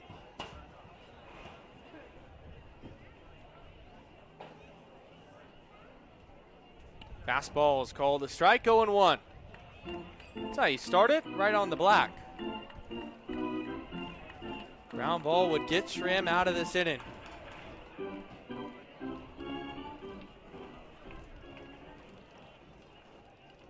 Jeske from the University of Nebraska. The 0-1. Outside, 1-1. Although Tokheim is creeping in at first, playing in front of the runner and Barrett, Dobson is beyond third, trusting his arm to make any throw if he gets a ground ball. 1-1, 1 out, bases juiced in this 6-3 game. That one's flared into shallow center field. It falls in. Coming in to score is Lundberg. Priest is behind him. The throw goes to the cutoff man, Salvione, and the score is 6-5. A 2 RBI single for Will Jeske.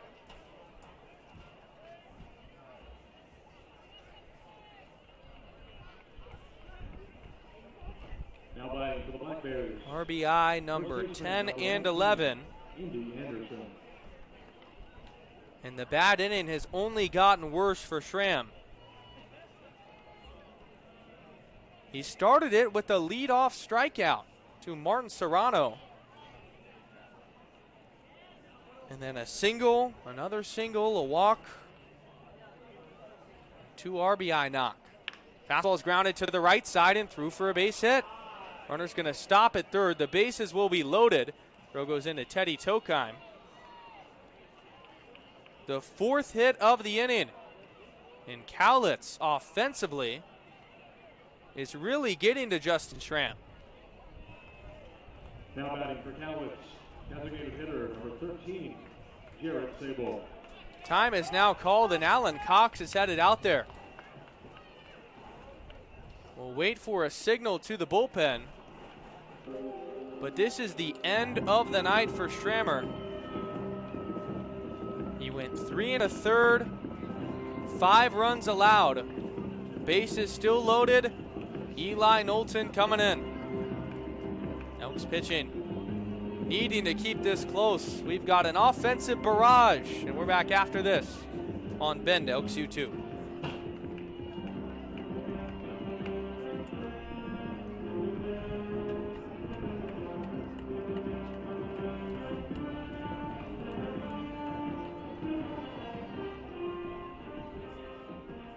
Pitching for the Elks from Rogers State, number 34, Eli Knowlton.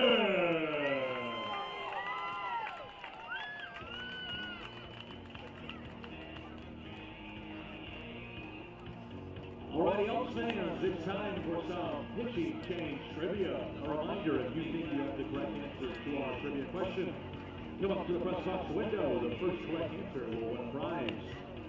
Here's your question.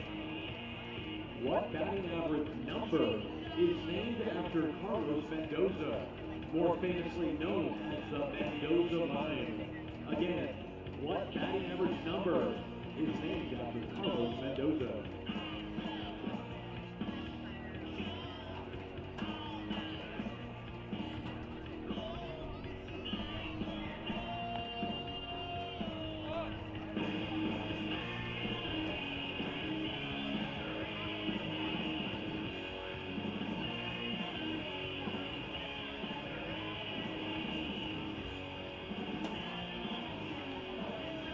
We had a correct answer to our trivia question. What batting average number is named after Carlos Mendoza? 200, the Mendoza line.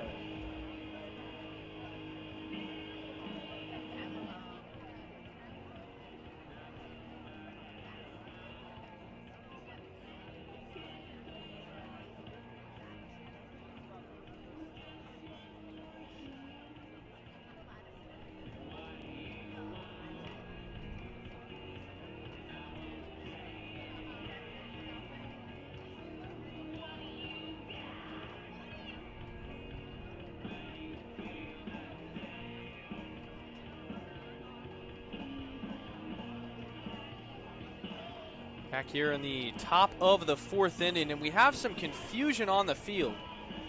As announced, Eli Knowlton was the pitcher that came into the baseball game. He was announced by our lovely PA announcer, Dom. But it appears that Alan Cox didn't want Knowlton to come in. He wanted a lefty to face the lefty and Jarrett Sable. But now he's just going to have to go with the move.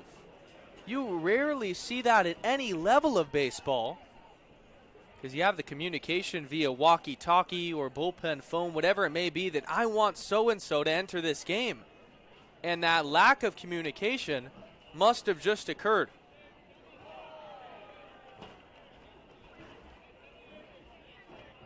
So Knowlton is going to be tasked with getting out of this tough inning. And from Bellingham, Washington, 1-1 with the 7.71 ERA. Last inning against Yakima, he went 2 innings, no runs allowed.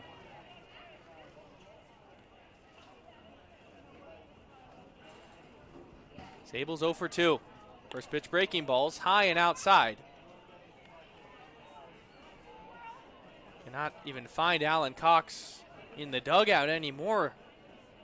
You've got to just imagine the frustration that goes along with that. You're thinking that somebody else is coming in, and that's not the case. The 1-0. Fastball's popped up and out of play. 1-1. Knowlton was at Edmonds Community College. Now at Rogers State. He'll be playing there next season, just outside of Tulsa in Oklahoma. 1-1, 1 out, bases juiced. Fastball's outside. It's 2-1. The Bears have 2 runs in this inning, thanks to a Will Jeske 2 RBI single. They're looking for more.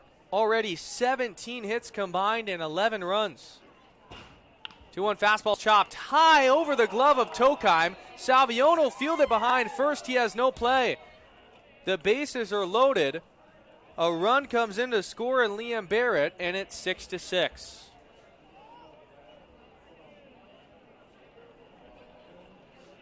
Eli Knowlton got himself a ground ball that may have gotten them out of this inning, but it just kicks off the webbing of Tokheim's glove, who is playing in, looking to turn 2. Now it's Andy Cisneros, who has been seeing the ball better than any Black Bear tonight. Knowlton comes home. Cued up the first base line and just foul.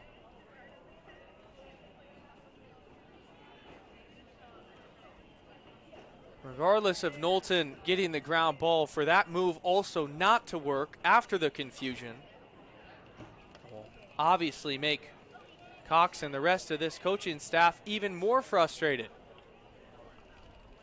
Cisneros has a double and a single. Both were over 95 miles per hour off the bat.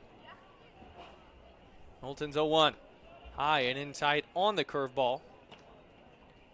Primarily a 2-pitch guy with the 4-seamer and then the curveball with 12-6 action.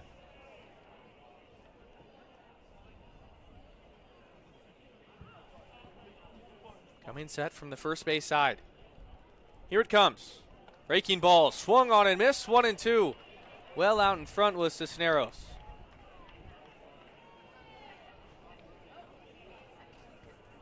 Still a long way to go in this game. Just looking to limit the big crooked number.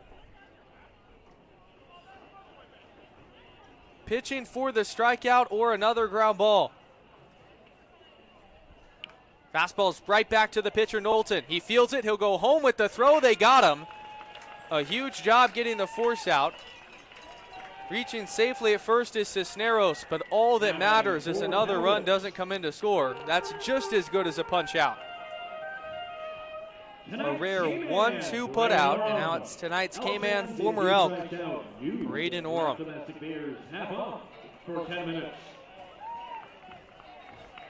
This game is any indication for how this series is going to go. It's straight up fireworks. Orem will take a strike, 0-1. Not only would a strikeout get them out of this inning, but to hear that crowd roar, to cheer as loud as ever, that would be a huge momentum booster.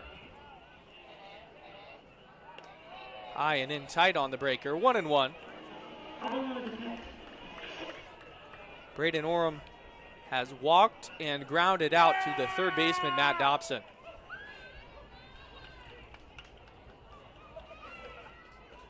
One pitch. Called a ball. 2-1. One miss high. Almost folded over.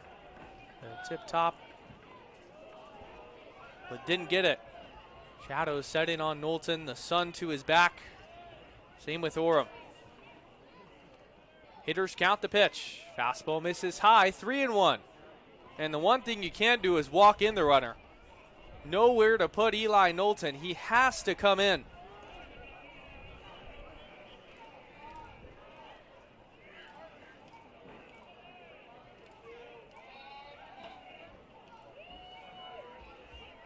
High and outside, ball 4. Eli Knowlton has walked in Indy Anderson.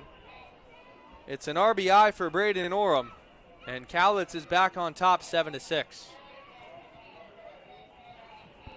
Now batting for the Black Bears, catcher number 21, Martin Serrano. Simon Lemke is now starting to toss a football in the bullpen with Lucas Hines. That was the 5th.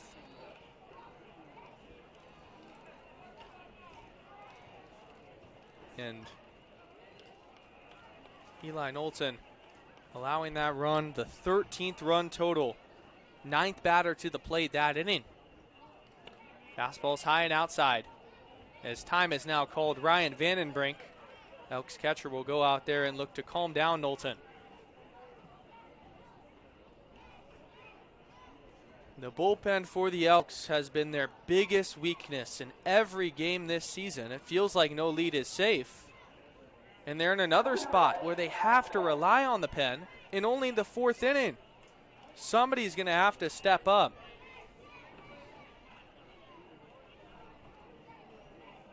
Step 1 is getting out of this inning without allowing another.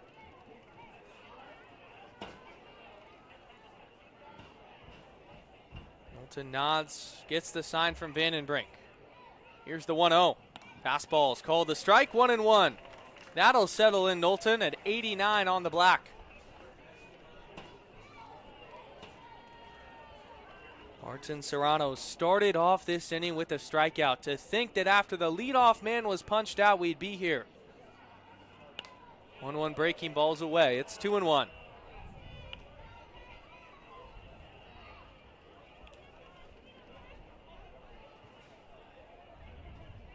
We talked about the biggest pitch being earlier in this inning. Now the new biggest pitch of the game right here. 2-1 fastball slashed foul over the heads of the Cowlitz dugout. 96 off the bat, but it's a strike. And now Eli Knowlton is 1 strike away from escaping. 2-2, 2 gone, bases loaded. It's 7-6 Black Bears. 4 runs in here in the top of the 4th. Here it comes. Got him swinging. Eli Knowlton pulls the string with a changeup and a huge strikeout. For the Black Bears in the top of the 4th, 4 runs on 5. The Bears do score 4. They take the lead 7-6. But the Elks stay attached. We'll go to the home half. We're back after this on Bend Elks YouTube. Carson, can you tell me about it? I sure can, Don. What's up, Elks fans? How we doing? All right, down here, if you look down by the bullpen / beer garden, you're going to see David Lars dressed as a hot dog and as a mug of beer. They're going to race down this way. They're going to touch first. They're going to touch second. They're going to touch third. The winner gets a free Bend Elks hat. Let's do a slow clap to get it started. Here we go, Elks fans. Ready? Here we go.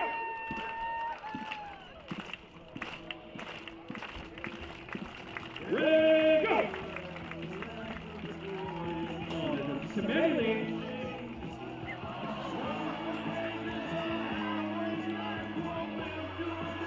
Believe. Wow, the speed was tremendous. Head that way, fellas. Head that way, can't be here that way. Let's give it up for David Lars and our dog and draft dash. Let's go, Elks.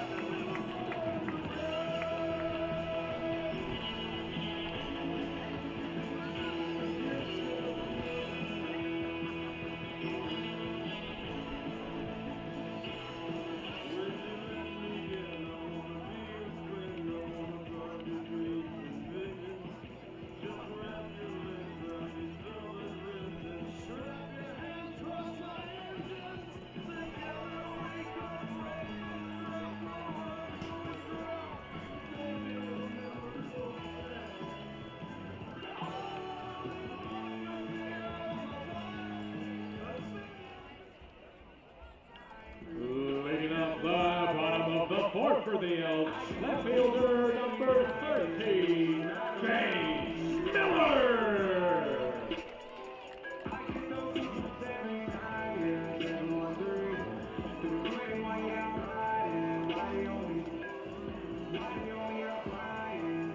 An offensive showcase for both sides. If you're into that, this has been the game for you. 7-6 the score as we enter the bottom of the 4th inning. Elks have 2, 3, and 4 coming up, starting with Jace Miller. Miller's going to go get some more pine tar and get ready to step in. Dustin Schramm started that last inning. He struggled with his command. Had 2 free passes in the inning. Hard hit single from Will Jeske. Same can be said for Jarrett Sable's at bat. We know this offense always fights on Ben's side. They're going to need to do it again here on Friday. Aiden O'Neill in the broadcast booth as always. It's a pleasure. Cannot begin to express how amazing it is to bring you Bend Elks baseball each and every night. Marcuson still out there, the righty, going a breaking ball. Call the strike. Kieran Marcuson, since entering for the starter Dylan Henson, who we suspect may have an injury, has done a nice job. Down and outside now, 1-1. Everybody clap your hands. Jace Miller was one of 4 Elks that went to Bellingham for Wednesday's All-Star game. 5th selection. 1-1's in tight end. The craziest part about it is Jace Miller is leading the league in batting average, and he was a late add to the game. So there was a chance that Miller didn't even play in it. Takes outside, but he is so dialed in at the plate. It's almost impossible when you get going in baseball and you're seeing it so well to get anything by him. And once again, a 3-1 hitter's count. Fastball called a strike on the inside corner. It was ball 4. Lance Kreck expands his zone on the inner third.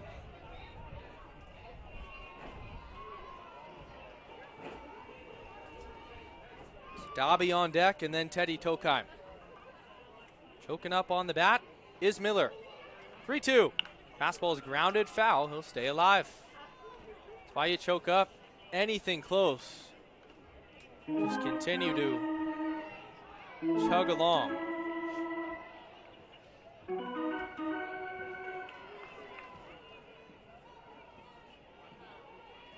Sun now beaming in left center field off our American flag. 3-2's lined into left field, falling fast and down. Jace Miller has himself another hit, his second of the game. That leadoff runner on in the fourth.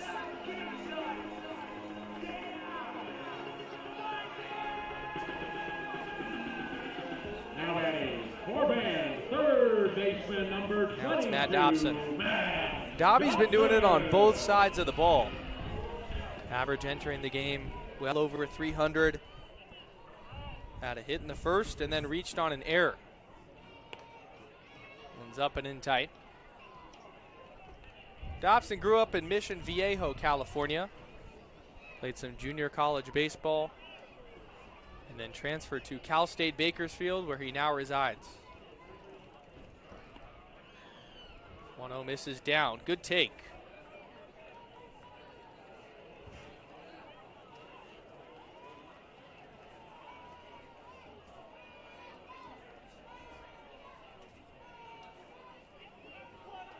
He'll throw over. Back with the dive is Miller.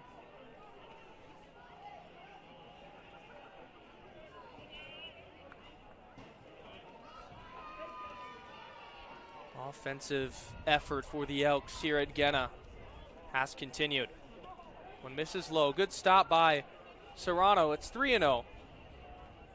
They had a stretch for a bit here at home, scoring 10 runs a baseball game. That got broken when they were shut out by Marion on July the 10th.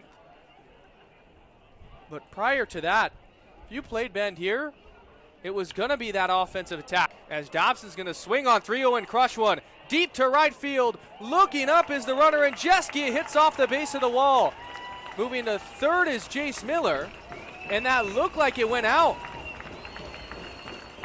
The umps are going to come together and check on this, but off the crack of the bat, it looked like a home run. It deflected so peculiarly high off the top, and then somehow fell down. Now batting, Corbin. There was a clear deflection. That may have hit the scoreboard. Couldn't track it off the bat. But that was an abnormal bounce. And the only way an abnormal bounce in that case would occur is if it went over the wall. As of now, it's a double from Matt Dobson. And they're going to keep it as a double. Wow, that's just... Man, they just couldn't see it off the bat. We couldn't either. But that abnormal kick is simply impossible. From our angle in the press box, full transparency, it looked like it just spawned in on the warning track. But the way it kicked down does not happen unless it went over the wall.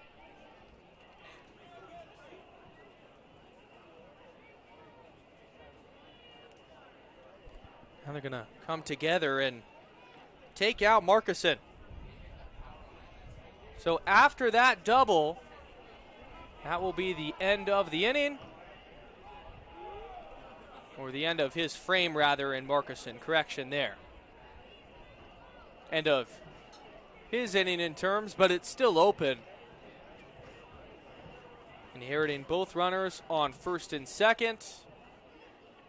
Moved up to second and third on Dobson's double, which we thought was a homer. Elks will be looking to knock those runners in with the new arm after this on Bend Elks YouTube.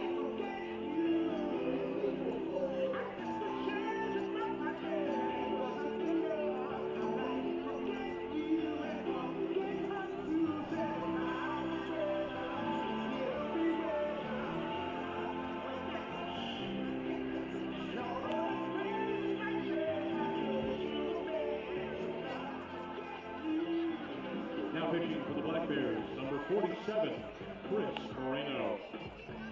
Elks fans, let's do some more pitching change trivia. Here is your question. What MLB team this season has recorded the least amount of hits? Again, I'll give it to you one more time. What MLB team this season has recorded the least amount of hits?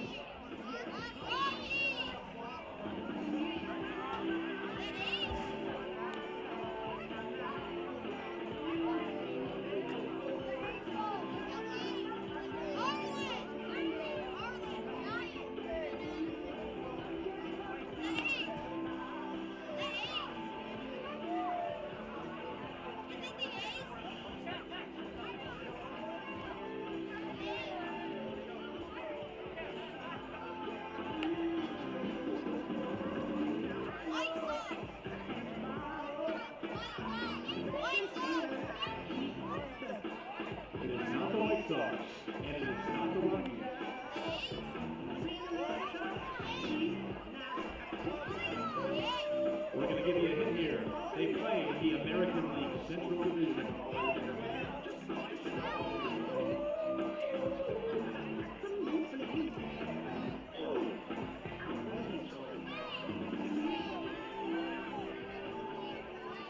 All the Elks fans, make some noise for Teddy Tokheim.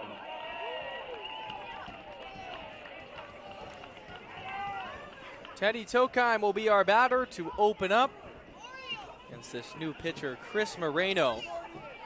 Thought that Matt Dobson had a round tripper. We got word that it likely hit off the power line in right field, which would have been a home run, but the umps with the glaring sun could not see that. Tokheim's going to ground one to the left side, fielded by Orem. He goes home with the throw, and now Miller's in a rundown. Serrano's going to run him back, throw it to Orem. Orem's going to pump, tag Miller. Moving up on the play is Dobson. The throw goes to second. It's into center field. Dobson comes in to score. Tokheim goes to third. Orem did everything right besides making a silly throw with the back runner trying to move up, and this game is tied.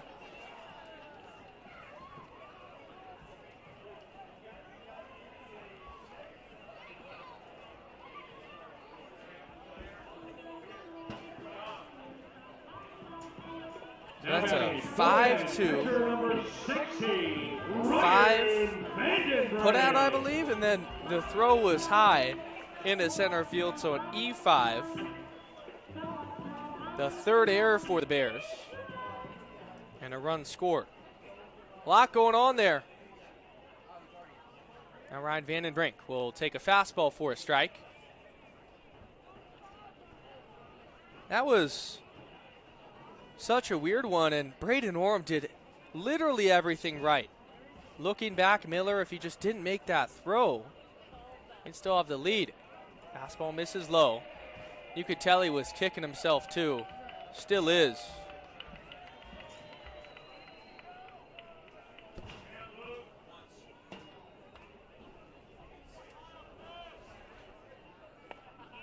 That one's called a strike, 1-2.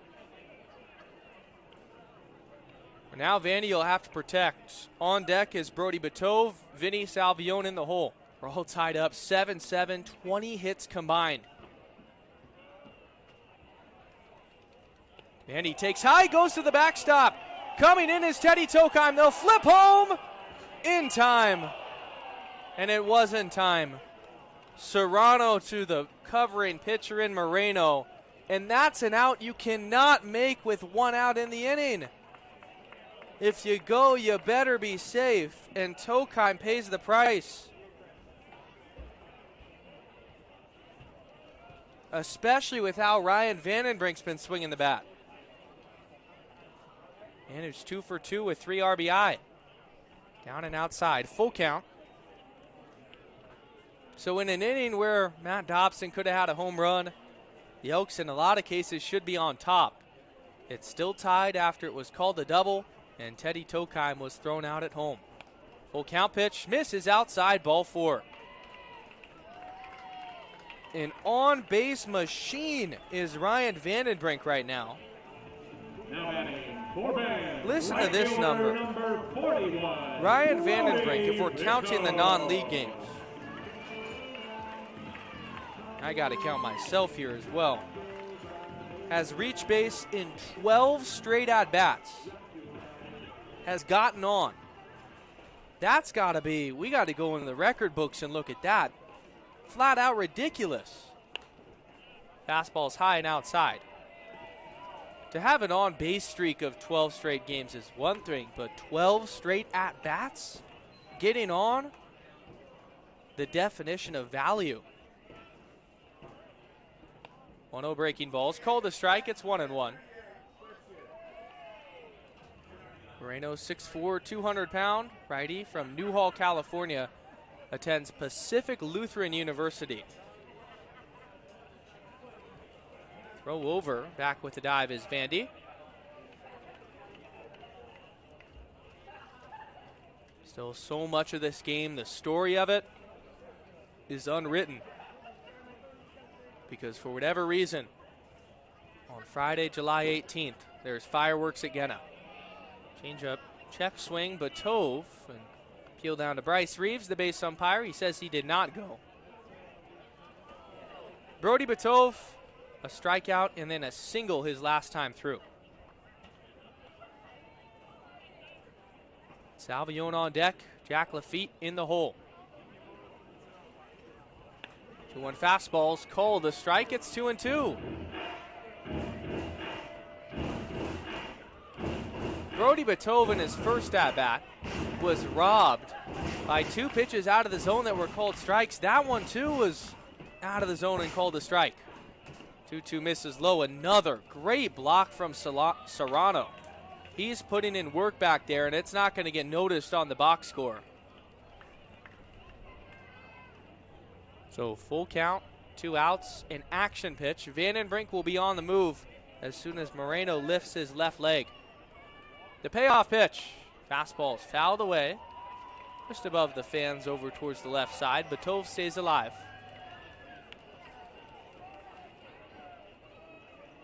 Batove from Toronto, Canada. Caught up with him before his break going back home. Talk about his new home in Bloomington with the Indiana Hoosiers. Really excited for that opportunity, he is. 3-2 misses high, ball 4. Brody Batove makes it first and second with 2 outs for Salvione. Now batting for the Elks, second baseman, number 9, Vinny Salvione. That's walk number 9 for Batove this summer. And back-to-back walks. After it looked like Moreno was going to get out of this inning, are giving the Elks a free rally.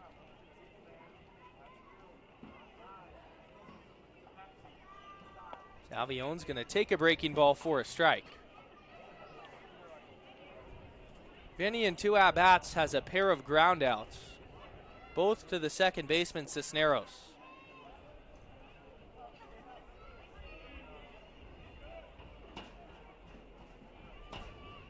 Long look at second at Vandenbrink. Now the 0-1.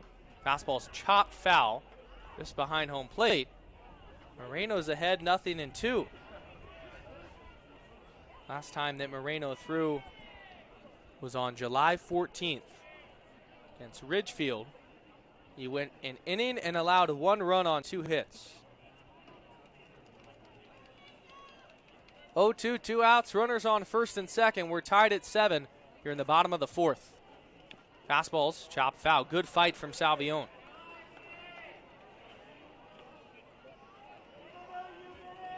Vinny has been embroiled in plenty of clutch situations this season and has been up for the challenge. This obviously only coming in the 4th inning. But another time where the Elks are looking for a timely knock.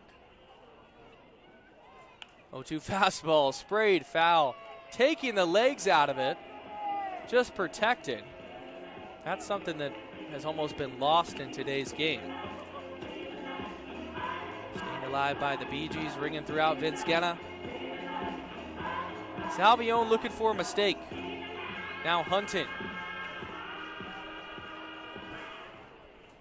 Vandenbrink at second.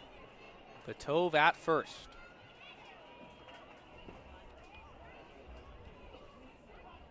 Fastball misses low. It's 1-2. Good take by Salvione.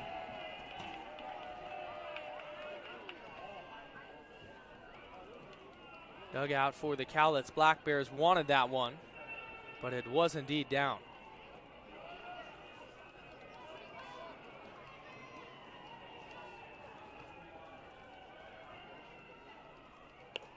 One misses up. Salvione keeps on fighting. To have a game like this that's grueling, that's back and forth, it's difficult at times to stay focused. You still got 5 innings to play. Setting up outside is Serrano. The 2-2 with 2 gone. Fastball, called strike 3 on the outside corner, and it was a gift right under the Christmas tree. A ball and a half outside. Good take from Salvione. For the Elks in the bottom of the He fourth. is rung up. On 2 hits and 2 runners. The Elks get one in. It should have been a pair if that ball that Matt Dobson hit over the wall off the power line was called a homer. Instead, it's a double. Then Jace Miller gets thrown out on the pickle in between home and third. Elks get one in on the Braden Orm error. And nothing more. To the fifth. It's a football score. Bears 7, Elks 7. Eli Knowlton coming out for another after this on Bend Elks YouTube. All right, now, it's pretty simple. Closest to the pin, winner gets a free hat. Cal's going to go first. Set the bar high, Cal. Here we go. Here we go. Here we go. Here we go, Cal. Actually, that's pretty good. Wow. All right, we got a lefty. Okay, Brian, you're up.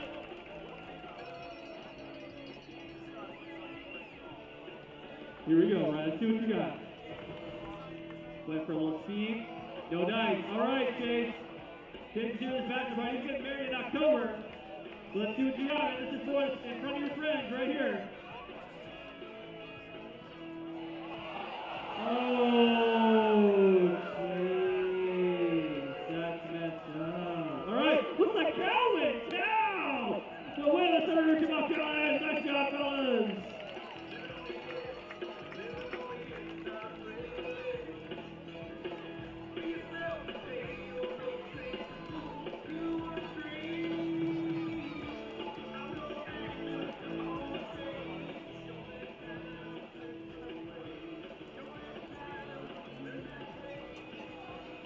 Leading out to the Black Bears, top of the fifth, number 6, Braden Lundberg.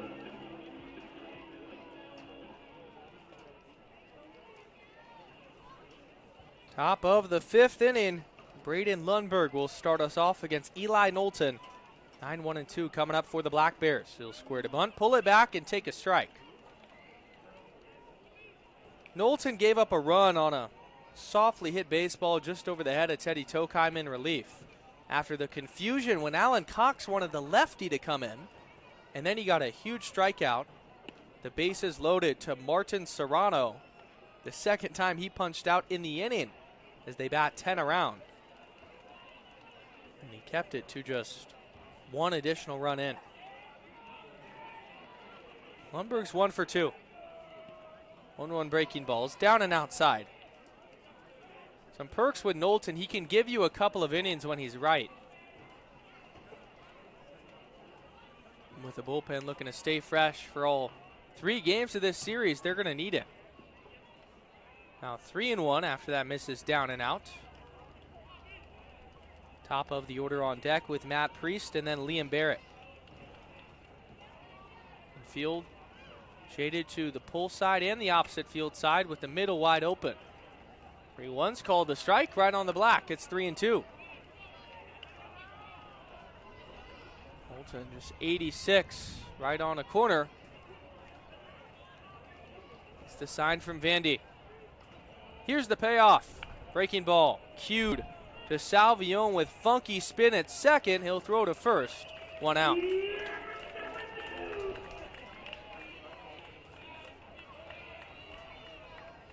That's a nice job by Vinny Salvione, just sticking with it, keeping his glove in the turf. Now batting for Cowlitz, center fielder, number 26, Matt Priest. So we'll go to the top of the order with Matt Priest.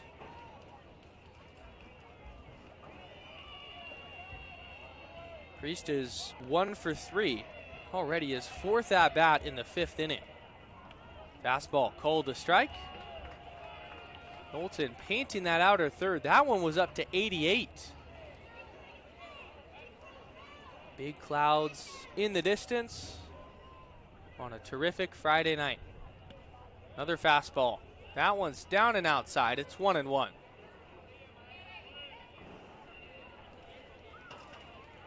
The scoreboard watching is real at this part of the season as well. You're always looking to see how the rest of the league is faring.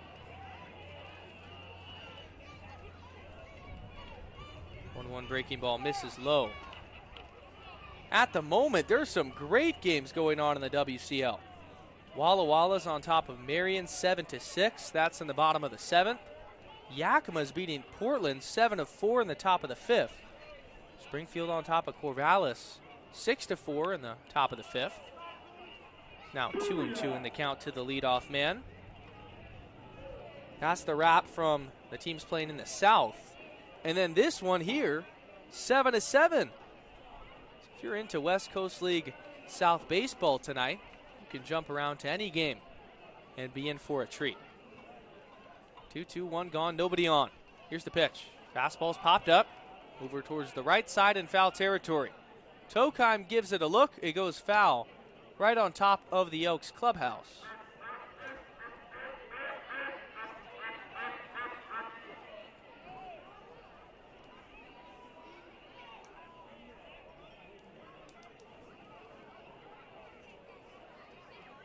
That road trip next week starting on Tuesday. 3 in Walla Walla, and 3 in Cowlitz, and 1 in Portland.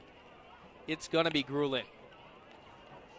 So for the Elks, you want to handle business the best you can at home, so you have some luxury going on the road.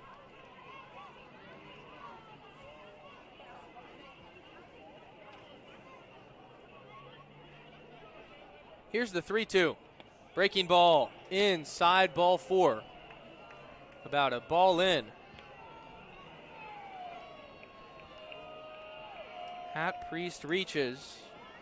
Now 1 out, base on balls. Left fielder, number 8, Liam Barrett. Second walk allowed for Knowlton.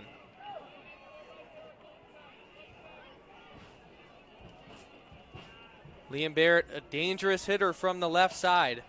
Already 2 runs knocked in here on Friday. That one's grounded though, could be 2. Solano fields it, double clutch, he has to go to first. They get the sure out. Priest moves up to second, and there's 2 gone. Now batting for Cowlitz, right fielder, number 44. With Solano's brilliance defensively, if he fields that cleanly, he still would more than likely be able to make a strong throw to second. But with the double clutch, that's also what good defensive players do. They recognize when you need to just go to 1, and he makes a perfect throw to Tokheim. Will Jeske, 3 for 3 with 3 singles. His high forest green socks from the right side. Fastball misses away. Vandenbrink popped out of his glove, but stayed in front.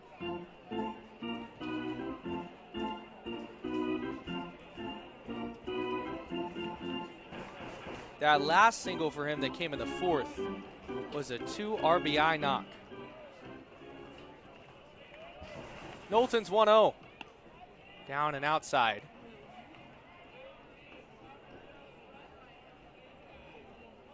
Bullpen is quiet for the Bend Elks. This is Eli's inning.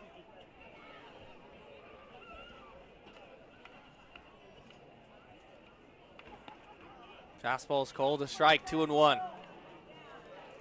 Perfect pitch there on the outer third.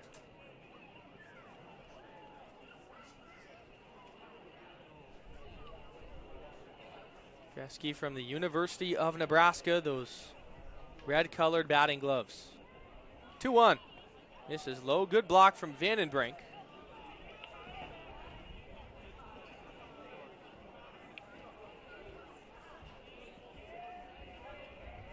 Will Jeske is from Lincoln, Nebraska, so making the trek to the Pacific Northwest here for summer ball.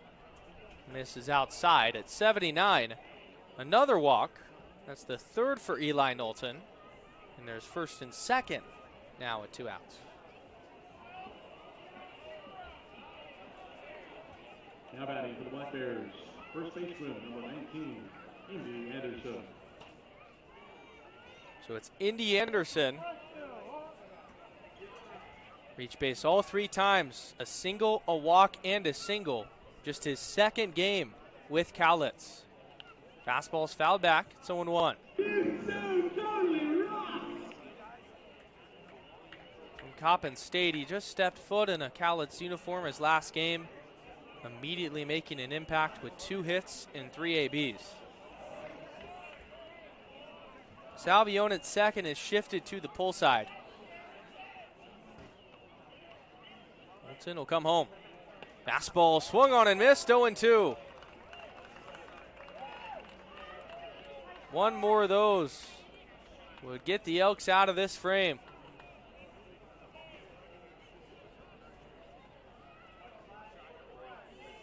Come set from the first base side. Now the pitch. Fastball outside, 1-2. Knowlton getting up to 90 there. Reach back.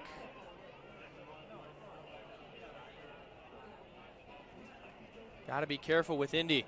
2-strike pitch. Check swing, fouled away. Staying alive. Beautiful sunset tonight with those heavy clouds, especially beyond right field. Purple and blue colors starting to form. The 1-2 with 2 outs. Misses low, another block from Vandenbrink.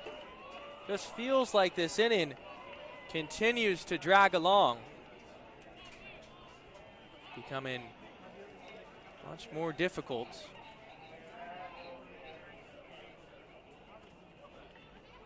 Big pitch. Fastball misses up, full count.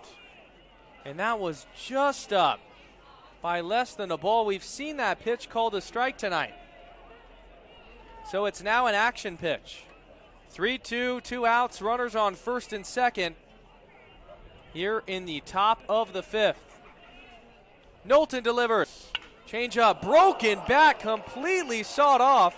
Tokeim's going to field it and touch first to end the inning.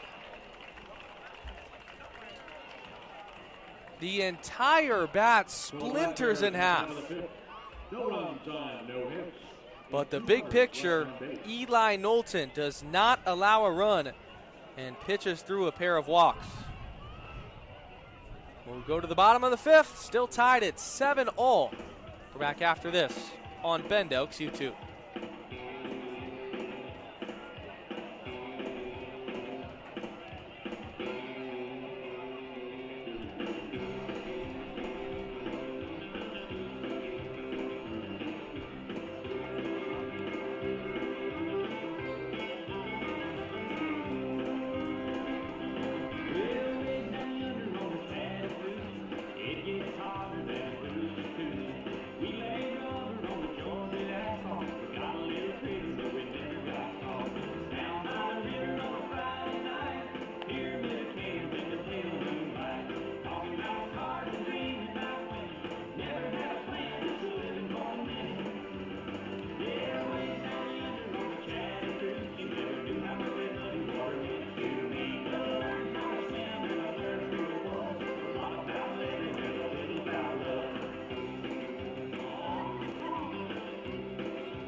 Leading off the bottom of the 5th for the Elks, designated hitter number 18, Jack LaFee. Bottom of the 5th inning coming up here at Vince Ganna Stadium. Thank you all for taking some time out of your Friday night to watch some Bend Elks baseball. Moreno's still out there, taking on Jack Lafitte. Fastball misses in tight. Whether you're on our YouTube or on the WCL TV page, we appreciate your support.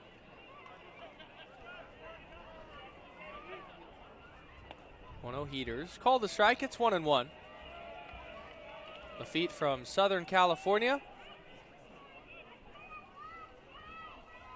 Attended Harvard Westlake there and now committed to the University of Michigan. Chopped right out in front of home plate. Tough play from Moreno. He doesn't have a play. It's an infield single for Jack Lafitte. 56 off the bat, and it shows up the same.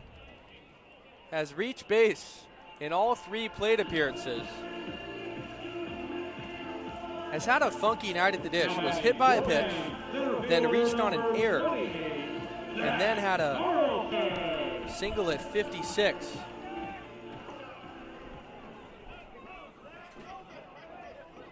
Now Zach Carlson. Ready to bunt, pull it back, it misses down. Carlson walked and then grounded into a 4-6-3 double play.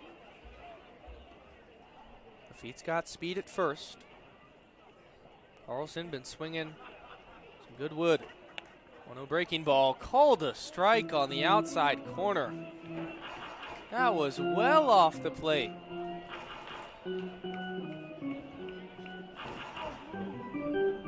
Throw over to Lafitte again, back with the dive. You know, sometimes pitchers will just kind of ease it over there to first. Moreno's gearing up and giving it his all on every pickoff attempt. Anderson's having to catch 90. Flared, shallow center field, going out as Cisneros. He'll make the backhanded one-handed grab for the first out. Man, Lafitte has to hold it first. Now batting for the Elks, shortstop number 3, Benji Solano. Now Benji Solano. Solano walked, popped out, and grounded out, looking for that first hit.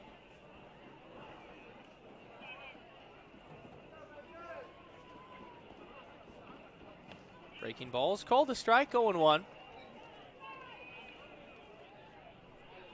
Ever since Solano's recent offensive success, it's been tough to not spot him in the lineup. Throw over to Anderson, who slaps on the tag, but Lafitte is back. With how hard Moreno is throwing it, if it's slightly high, Anderson might not be able to catch it.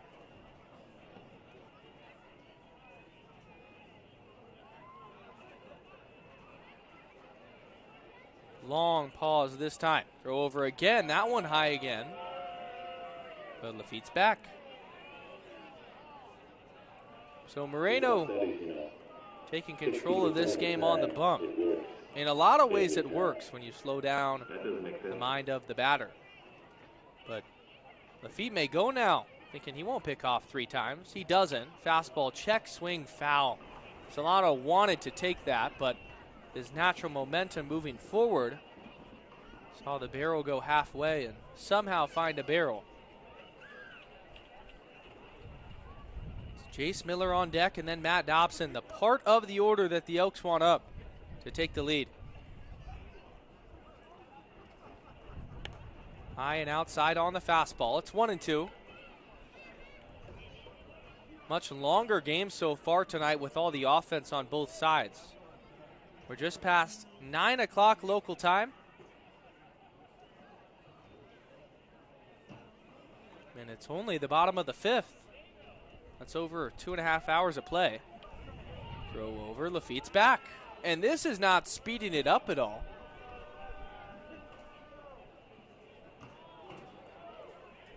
Third time that Moreno is thrown over. See where Lafitte's going. So far, he hasn't been going anywhere.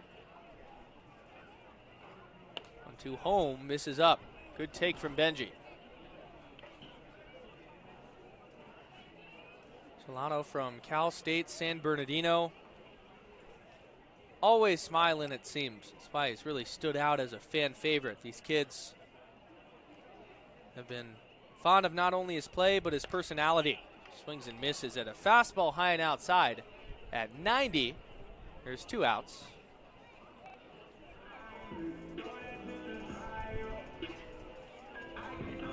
Now batting for Ben, left fielder number 13, Jace Miller. Now it's Jace Miller. Miller's been red hot again. A single sacrifice fly for an RBI and then another knock his last AB. Reno's pitch misses up. If you're wondering, there's one key piece not in the middle of the lineup tonight. It's Makoa Sniffen. And it's the first game since Sniffen has been here that he has missed the starting lineup. Isn't that just insane? It's been over a month. If you're wondering, he got slightly injured sliding into second at the All-Star game in Bellingham. Likely will only be out a couple of days. Been optimistic based on initial reports. It's another void to fill with how good Sniffen's been. The 2-0. Fastball's popped up to shallow right field. Moving over to his right is Jeske. He's reaching up and making the catch in the tough, dark-colored gray sky. No runs on one hit and one runner left on base. No runs on one hit. The Elks leave one on. We'll go to the 6th. Still tied at 7 and back after this at Gena. Another on-field promotion for us. That's right. Now let's right upstairs. We got a classic hula hoop challenge. All right, it's pretty simple. Hula hoop for as long as you can. Once your hula hoop drops, you got to go sit down. All right? Elks fans, are you ready? I don't believe you. Elks fans, are you ready? That's our coming up. Here we go. Count down. 3, 2, 1. Hoop. Oh, you're out. You're out. You're out. Well, impressive. And then there's 3. It's impressive. You may recognize Hendricks. He's singing the national anthem tonight. Oh, he's out. And then there's 2.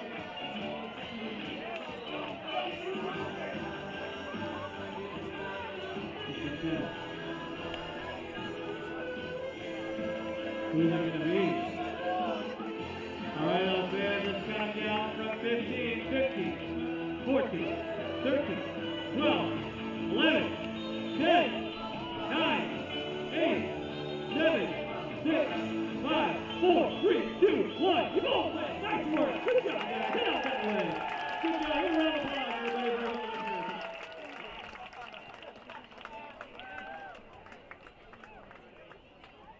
Leading off for the Black Bears, designated hitter number 13, Jared Sable.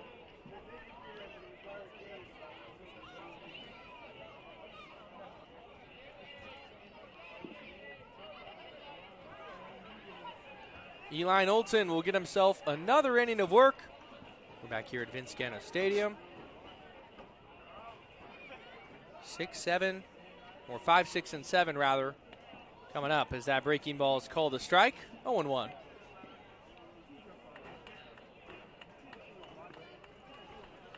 Sable with an RBI single in the 4th. His lone hit. Nolan, that 0-1 is driven to deep left field. Going back on it is Carlson reaching up and making the catch. A great jump off the crack of the bat from the Elks center fielder. And there's one out.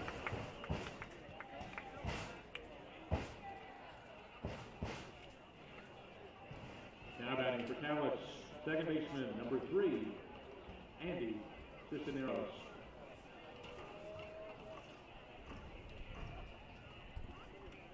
It's Andy Cisneros with one out. Cisneros is 2 for 3. That fastball is called a strike. It's 0-1. So after the early struggles from Eli Knowlton when he originally entered the ball game, he started to settle in. Peering in and gets the sign from Vandenbrink. 0-1 is popped out of play. It's 0-2. Finds himself ahead of another batter. In these sorts of games where you see a lot of offense early, it's also common to see zeros sequentially for a few frames to settle everything down. 2 strikes down and outside. We saw 7-7 score, then 2 zeros in both halves of the 5th. So we'll see if that's a pattern.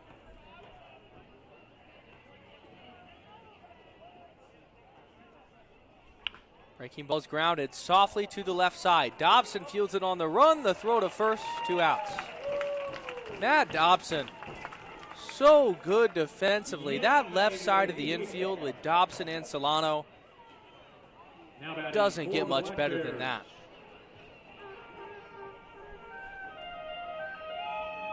Tonight's K-Man, Braden Orem. Now it's tonight's K-Man, Braden Orem, the former Bend Elk from Lacey, Washington, attends Lower Columbia College. First pitch is popped out of play. It's 0-1. So that counts as a strike. One step closer to that discounted beer for a couple of minutes. Here's the 0-1. High and outside. Vandenbrink can't glove it.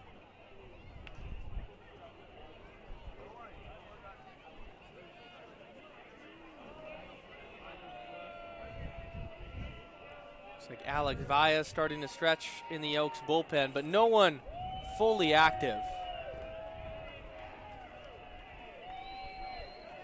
Wilton looks home to the 7-hole batter. Breaking ball, called a strike. It's 1-2. And now Eli Knowlton. One strike away. One strike away. Make some noise if you want half off Craft Domestics. Crowd getting into it, a couple right below us. Letting them hear it. Here's the 1-2. Got him swinging. Oh, yeah. You know what that Eli Knowlton, a fan favorite. Give him the discounted beer. Go enjoy a cheap beer courtesy of the They race for the concession stands. We'll head to the bottom of the 6th inning. 7-7. We're back after this on Bend Elks YouTube. Happy 33rd birthday to Dalton. Happy birthday, Dalton, and thank you for coming out to the ballpark.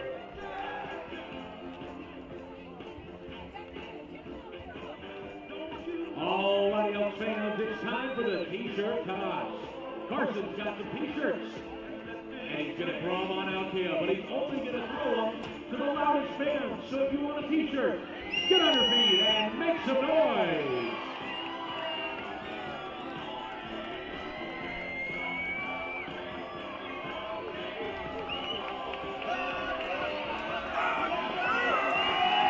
Great T-shirts and T-shirts.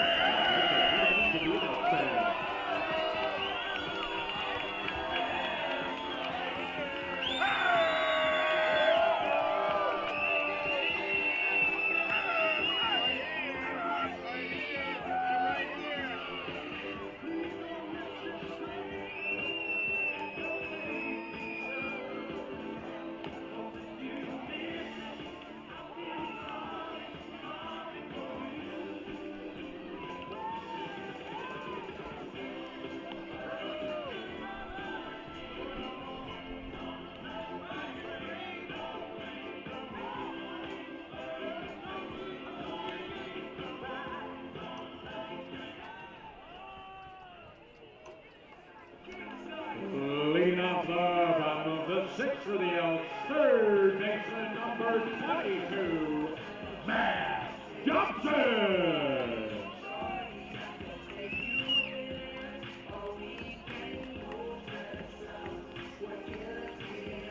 3, 4, and 5 due up for the Bend Elks.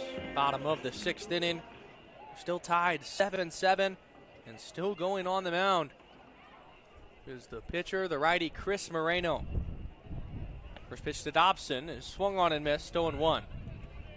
In Dobson's last stab out, it was ruled a double in the 4th inning. But it hit off the power line beyond right field. Both umpires didn't see it. It should have been Dobson's 3rd home run of the summer. Swings and misses through that one. It's 0-2. Off the crack of the bat, it was hard to tell if it was really going to go that far, but it just kept on carrying.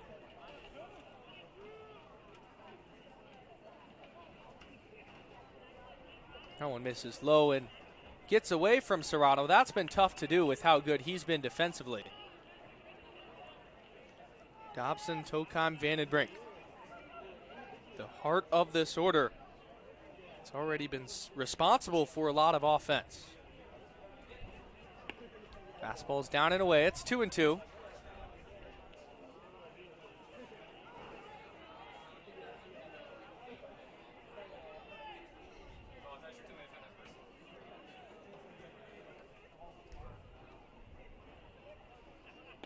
Swung on and missed, strike 3. Pulls the string with 81 down in the zone, and there's 1 out. Now batting for the Elks, first baseman number 21, Teddy. Reno adding to that strikeout total. That's now 2. I'm bringing up Teddy Tokheim. First pitch to Teddy is skied to right field with some carry. Going back on it is Jeske near the track. He reaches up and makes the catch. 2 gone. We've seen Teddy very aggressive with the first pitch of the ABs. One time it didn't result in any success.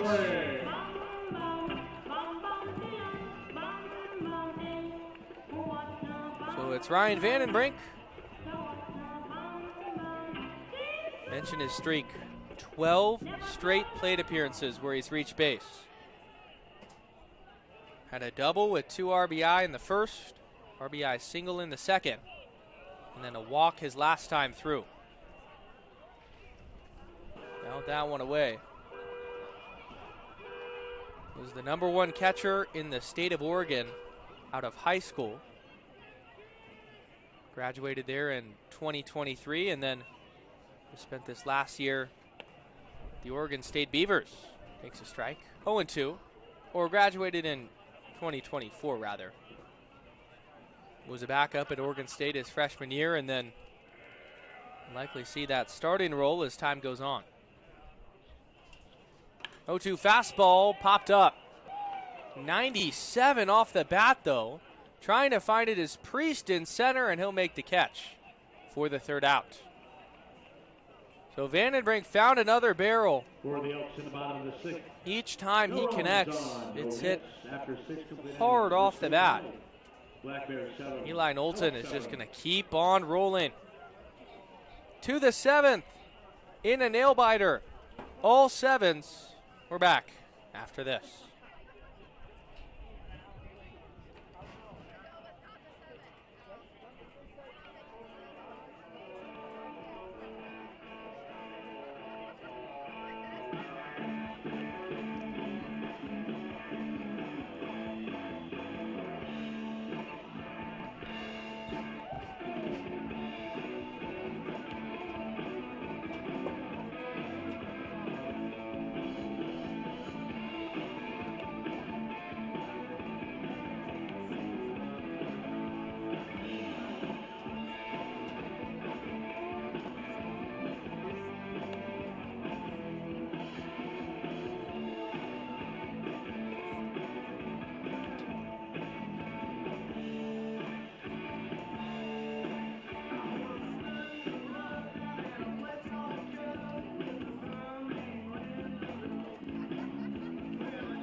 For the Bears, number 21, Martin Serrano.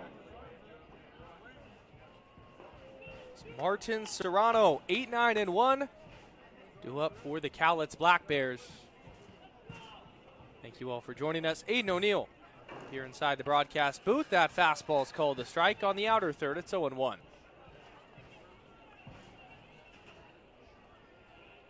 Serrano his last 2 times up that both came in the 4th inning he struck out. He was the bookends. Ground ball, left side, off the chest of Dobson. He fields it, throws to first, it's high. Past Tokheim, it goes out of play. And now Martin Serrano will get to move up to second. Dobson sticking with it was great, but making that throw a costly error. And now the go-ahead run is in scoring position. Now batting for Cowlitz, shortstop, number 6, Reagan, number If Dobby made a strong throw, Martin Serrano would have been out. Now it's Braden Lundberg, who's 1 for 3. Knowlton comes set on the first base side and fires. Scoring to bunt is Lundberg. He pulls it back and takes the ball. Both Tokheim and Dobson were crashing in on the corners.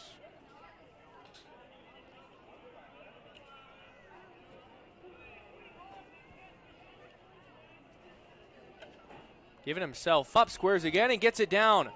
The third base line, Dobson will pick it up in foul territory wisely. And having to go back to second is Martin Serrano.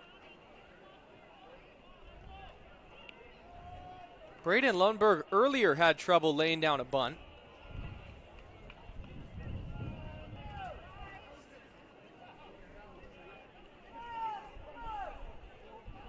See if he squares again. 1-1. Does not. Breaking ball is crushed. To left field on a line, though. Mailer's going to make the catch. Goes to the cutoff man, Solano, and that was fortunate. A good spot on location from Knowlton, but it was a breaking ball that had enough tilt in the happy zone of Lundberg, who hammered it at 96, but it found a glove.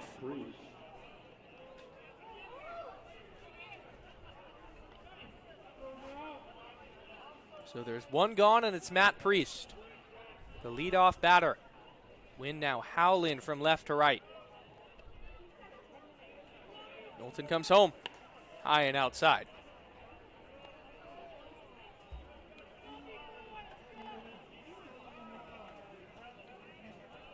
The Black Bears looking to break the tie. One misses outside, it's 2-0. Took the lead in the 4th inning when they scored 4 in one frame. Has been tied since that moment. 2-0. Fouled away. Watch out down there in the Cowlitz dugout as Braden Orm leaped over that baseball.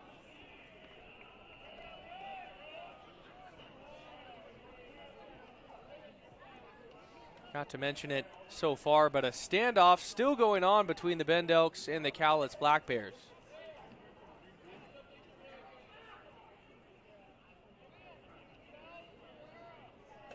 Two looks at second, now the pitch. Fastball lined into right center field. Carlson's going to chase it, he gets down. Rounding third and heading home is Martin Serrano, he'll score. Going all the way to third is Matt Priest, and Solano doesn't even attempt to throw it. It's an RBI triple that split the right center field gap, and Cowlitz is on top 8-7. Now batting for the Black Bears, left fielder number 8, Liam Barrett. It wasn't crushed off the bat, only 89. But Carlson had no chance. He hit it where the defense wasn't, and now the entire infield comes in on the infield turf. Liam Barrett digs in. The pitch.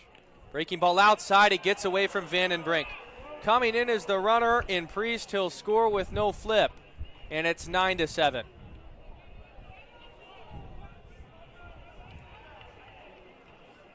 A wild pitch from Eli Knowlton on a backhand attempt from Vandenbrink that he couldn't glove. Frustration now mounting on Ben's side. A big insurance run for Cowlitz.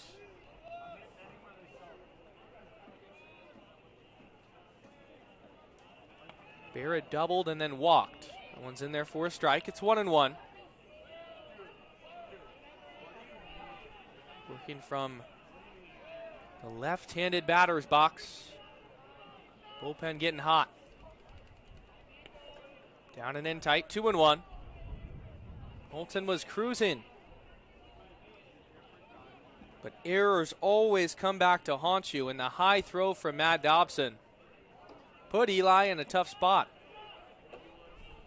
That would have been 2 outs with nobody on.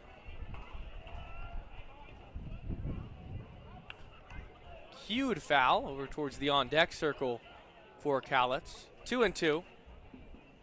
Take another look at those scores around the West Coast League. Walla Walla's on top of Marion 11-7 in the top of the 9th. That's the team in the overall standings that are right behind the Elks in 4th place. Yakima holding on to a slim lead over Portland 7-6. 2-2's rounded to the right side. Salvione will field it and throw to first. 2 outs. One hit softly off the bat, just in the ground.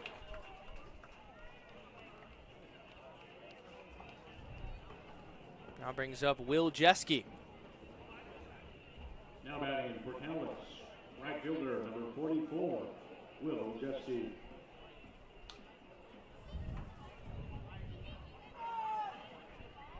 Will Jeske's had himself a night at the plate. 3 singles and then reached on a walk. First pitch is down and outside. Being potent in that 3 spot. Both games tomorrow be against the Black Bears. Saturdays at 6:35, and then our Sunday start as always, 5:05. Changeup's called, the strike, it's 1-1. Although the Elks at the moment are down by 2, you never write this offense out. So it's just about staying close.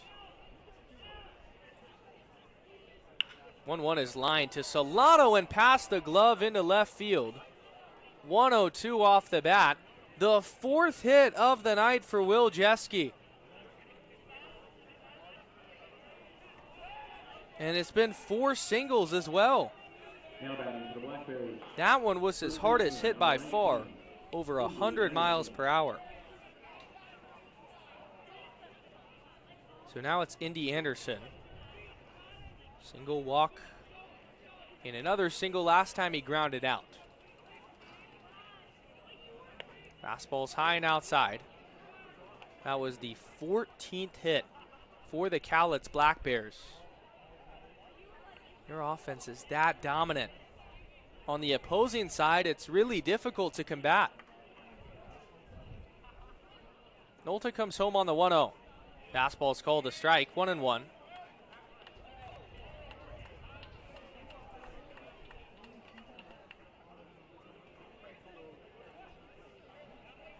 Sable on deck, and then Cisneros.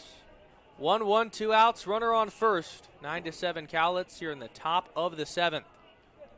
The pitch. Misses low. It's 2-1, just a hair down. Vandenbrink tried to bring it back up and frame it.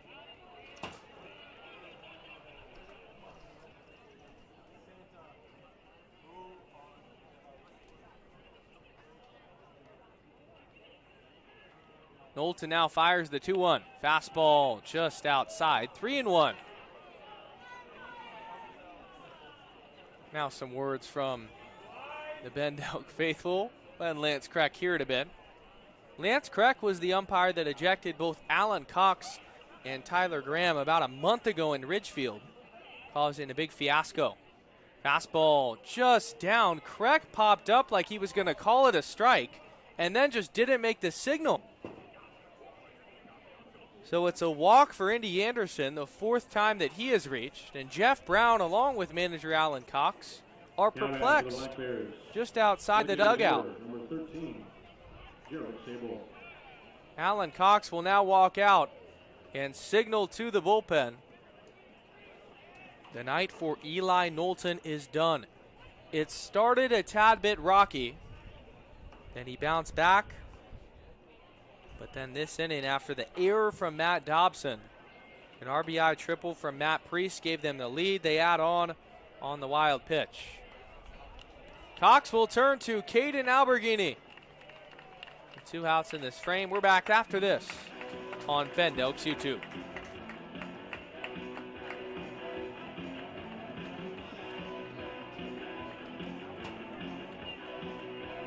Now pitching for Bend from Seattle University, number 42, Caden Alberghini.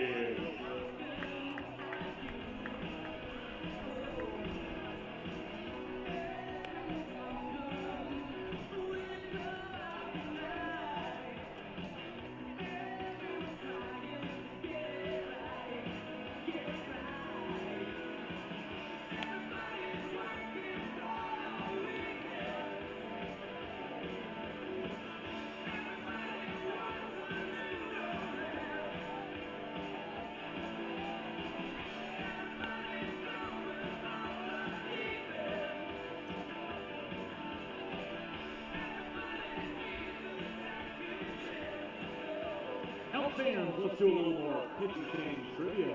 Here is your trivia question. What MLB team currently is riding the longest win streak in the league? Again, what MLB team is currently on the longest win streak in the league?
Currently at the plate, number 13, Jarrett Sable.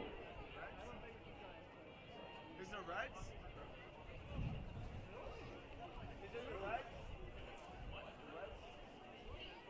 Bottom of the 7th inning. New pitcher into the ballgame. It's Caden Alberghini. He'll face Jarrett Sable with runners on first and second. Alberghini, long look at second. Now the pitch. Fastball, called a strike. It's 0-1. The 6'6", 280-pound right-hander from Issaquah, Washington. He's 1-0 with a 2.25 ERA in 8 innings pitched, 10 Ks to just 2 walks.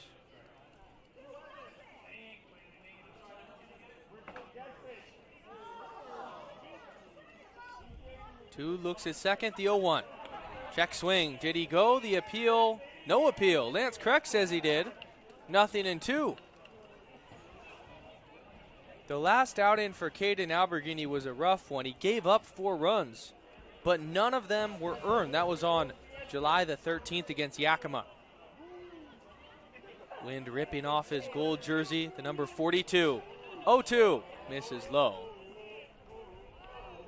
Due up next inning for the Elks, it's Batove, Salvione, and Lafitte. 6, 7, and 8. Gini comes set over his head on that first base side of the rubber. Long pause this time. Now the pitch. Swung on and missed. Strike 3. Caden Alberghini climbs the ladder at 89. And the Elks don't allow another.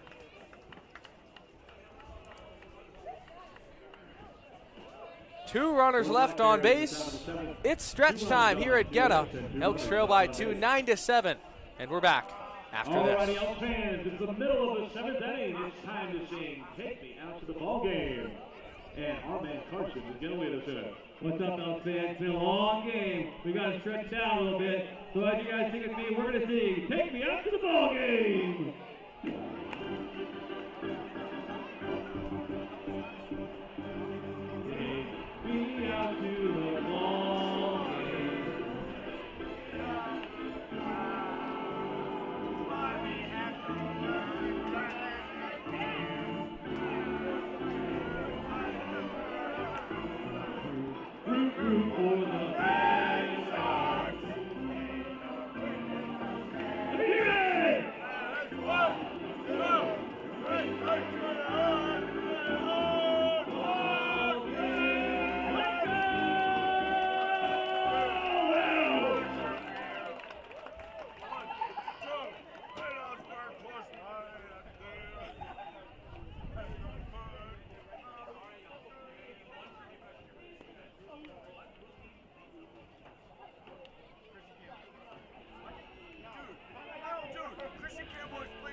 Leading out for the Elks in the bottom of the seventh, number 41, Brody Bitove. So it's Brody Bitove, 9-7. Cowlitz on top, still going is Chris Moreno. First pitch, misses low, 1-0. Bitove, Salvione, and Lafitte. This Elks offense never goes down quietly. They're going to need a comeback effort in store.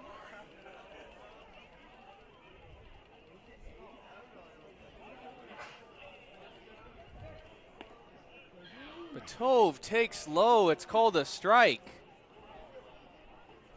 That one's been called a ball on the Elk side, and Moreno gets a big gift, changing the at-bat. Now it's 1-1. Swung on and missed, 1-2, and that also forces Bitove to offer at the next pitch. That was a hair down.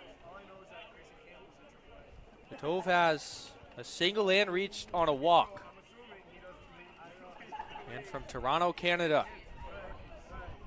The 1-2. Fouled away. Bitove staying alive. Spent his freshman season at Pepperdine University. Came over with two other Pepperdine Waves, Danny Cook and Zach Woodson, who are no longer with the squad. But Bitove going away from Southern California and taking his talents to Bloomington for the fall. Fastball swung on and missed, strike three. Moreno, a perfect pitch. 91 down in the zone, reach back velocity. Now batting for the Elks. Second time that Bitove has punched out. Vinny Salvione.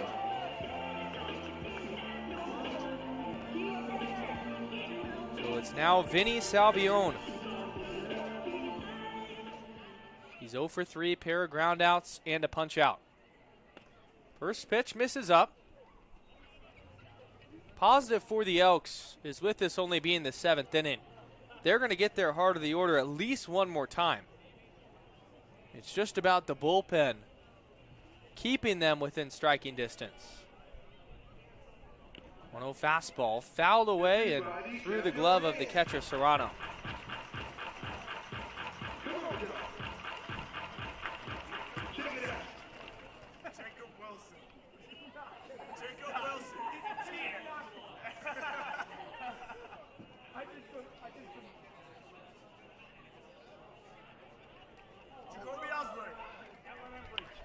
One is grounded to the right side, fielded by Anderson, the first baseman. He'll touch first.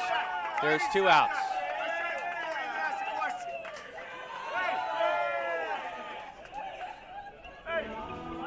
Now batting, Corbin, Quick 2 outs. Chris Moreno just keeps on rolling. He has been in a next level groove. Lafitte singled back in the 5th. It was just that ball that was cued right back to the pitcher. Takes a big hack on a pitch low. Chase downstairs. Lafitte attended Harvard Westlake in high school, was first team All-League.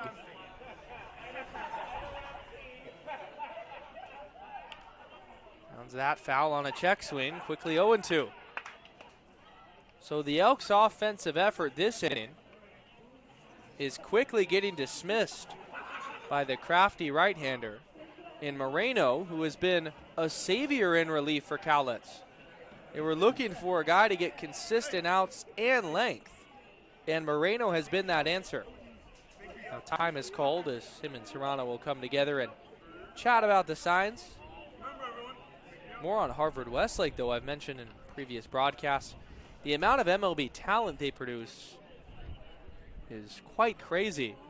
One team that they had just a handful of years ago had Lucas Giolito, Jack Flaherty, and Max Fried, 3 outstanding pitchers in the MLB, all on one high school team.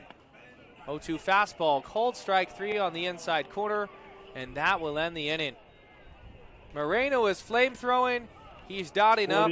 He's been terrific. 1, 2, 3, the Elks go. 9-7 Black Bears. We'll go to the 8th. We're back after this on Bend Elks U2.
Leading out for the Black Bears, catcher number 21, Martin.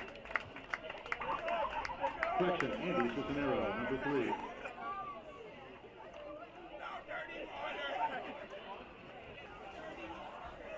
It's the top of the 8th inning. 9-7 the score. Black Bears on top. Alberghini out for another. That one's roped down the left field line and fair. Miller's going to pick it up with the forehand. Rounding first and heading to second is Cisneros, but he puts on the brakes. Scurry back. Good play by Miller to hold him there. The 3rd hit of the night for Cisneros. And the 15th hit for Cowlitz.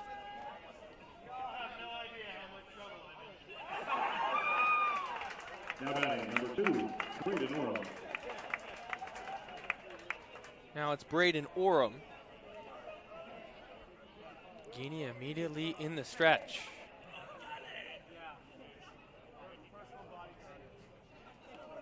Square to one and get it down. A perfect one down the third base line. Alberghini has no play. The throw to first isn't in time. It's an infield single for Braden Oram, who has turbos on his cleats for speed. This is a make or break moment for the Bend Elks. Runners on first and second with no outs. And you would only expect Martin Serrano, who was asked earlier to do this, to bunt and put 2 massive insurance runs in scoring position. Alberghini comes set and comes home. Fastball, he does bunt it, but it goes foul. 0-1.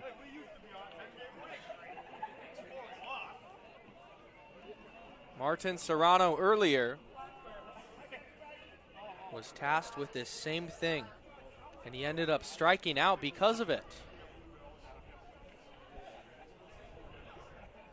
Now time is called. Vandenbrink will head out there.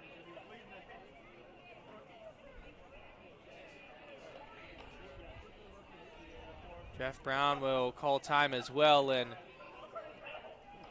join Vandenbrink, as well as the rest of the infield.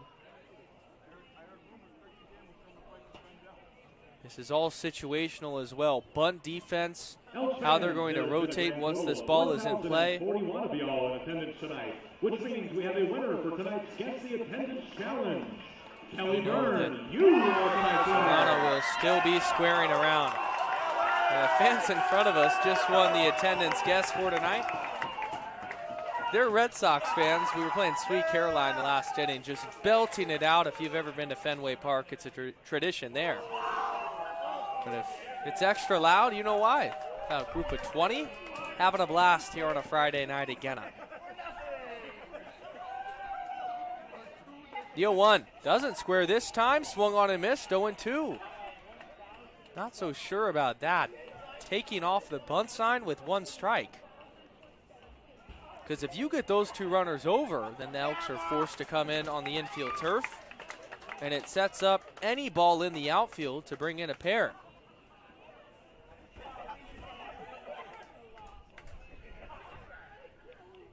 Here's Alberghini's 0-2. Breaking ball, flared, shallow center field. It falls for a base hit. Cisneros is going to stop at third. Carlson's home, or throw goes home, but cut off by Tokheim. And now the bases are loaded with no outs.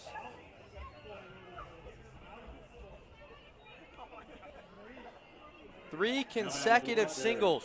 Cisneros, Oram, his was a bunt. And now Serrano forces the Bend Elks infield to come all the way in for the 9-hole batter, Braden Lundberg. This is a big game for these Bend Elks. They're looking for anything, any ounce of life. First pitch, lined into left center. It's down for a base hit. Coming in to score is Cisneros. Getting the goal sign behind him is Orem. The throw is up the line. Cowlitz takes an 11-7 lead. Their 18th hit of the game, and that might be the nail in the coffin.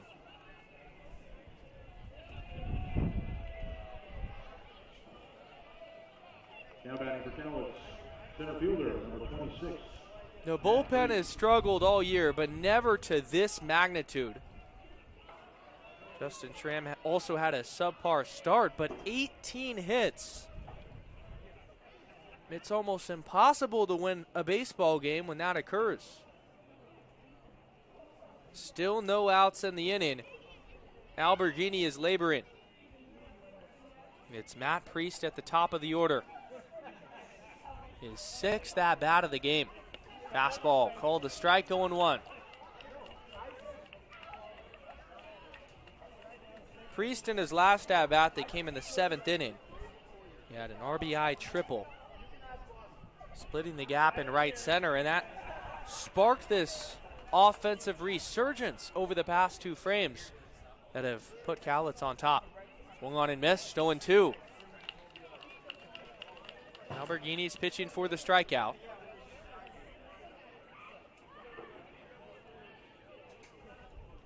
Bullpen is just staying loose down there beyond the clubhouse and right field.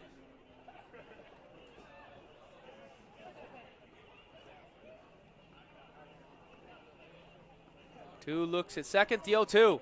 Got him swinging. So Gini goes outside and gets a punch out. That's his 2nd strikeout. Now batting for the Black Bears. And now it's Liam Barrett. Number 8, Liam Barrett.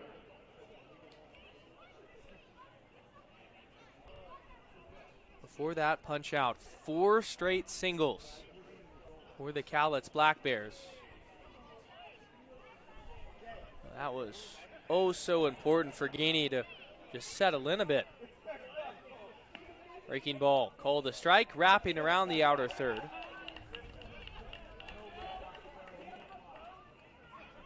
Still have to stay optimistic with some game left.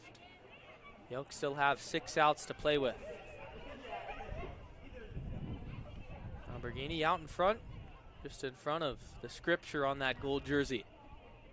Swung on and missed, 0-2. That was just 89 on the outer third.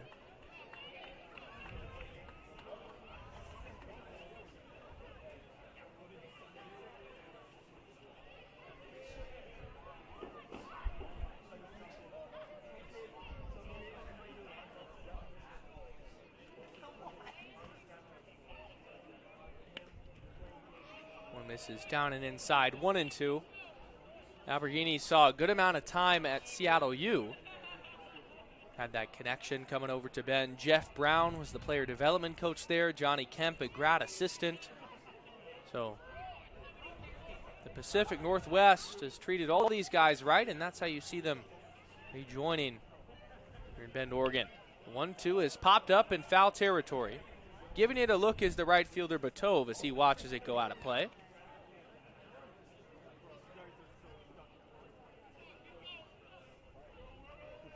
Liam Barrett had a 2 RBI double in the 2nd. That was a part of 9 runs combined in the first 2 frames. Then there was a slight lull, and now Cowlitz taking over. Down and inside, it hit him. Alberghini was ahead 1-2, and now the bases are loaded.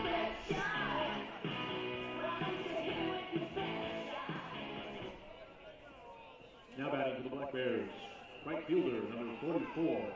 Getting out of hand for Alberghini. Infield may stay back to turn 2 there. But it's Will Jeske, who already has a 4-hit night, 4 singles, and he's reached base the other time on a walk.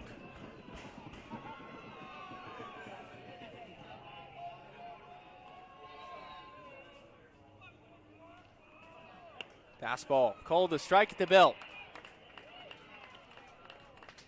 Still some fans in attendance. Just hoping that the Elks have something else in their bag of tricks. Something to go to in their final couple at-bats. 0-1. Outside, 1-1.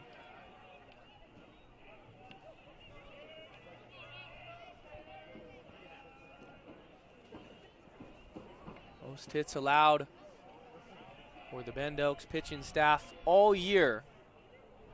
Cowlitz has continuously found barrels. 1-1 breaking balls, called a strike, it kicks away from Vandenbrink. Now it's 1-2.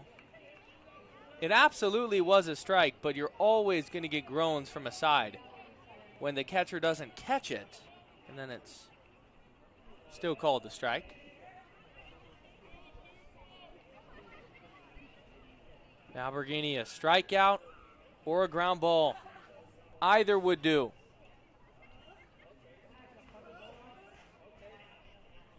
Ground ball. Solano at short. Flips to Salvione for one. The throw to first. Double play. There's that ground ball. And some momentum going into the bottom half. For the Black Bears in the top of the eighth. 2 runs on Elks trail 11-7. Do they have an answer? We'll find out after this on Bend Elks YouTube. All righty, Elks fans, it's the middle of the 8th inning. You voted on our Instagram poll about what song you wanted to sing along to tonight. And the song you picked, Take Me Home, Country Roads. Whoever sings out the best wins a Bend Elks food voucher. And Carson is going to pick our winner tonight. Free food, guys. Blue Ridge Mountains, Shenandoah River, like a gold there, older than the trees, right here, I mean, it's beautiful. Over there, yeah!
Now pitching for the Black Bears, number 1, Wes Strand.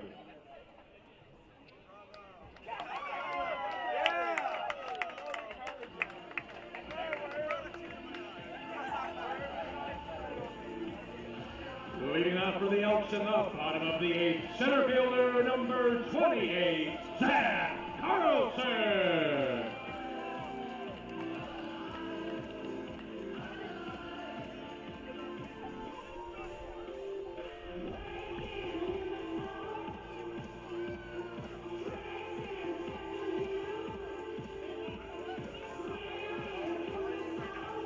And Elks are running out of time. Trailing 11-7 here in the bottom of the 8th. First game of the second half after the All-Star break. New pitcher in is Wes Strand, wearing number 1, the righty. Working against Zach Carlson. Swung on and missed, 0-1. Strand, 6'1", 180 pounds from Bixby, Oklahoma. Attends Ottawa College, Ottawa University. He's only thrown .2 innings for the Black Bears. Has 2 strikeouts, no walks, and has not given up a hit. 9-1-2, starting with Carlson, who's 0 for 3 with a walk. The 0-2. Outside on the breaking ball, 1-2. Great part of the order to crawl back in.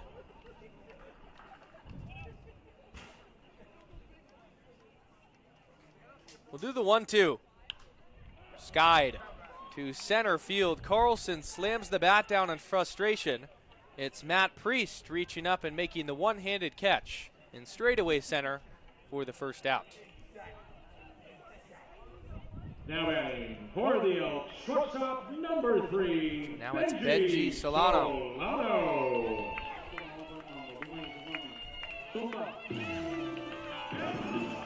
Solano's 5th at-bat has now recorded a hit. He reached base once to open up the Elks at-bat with a walk in the first. It's foul back, 0-1.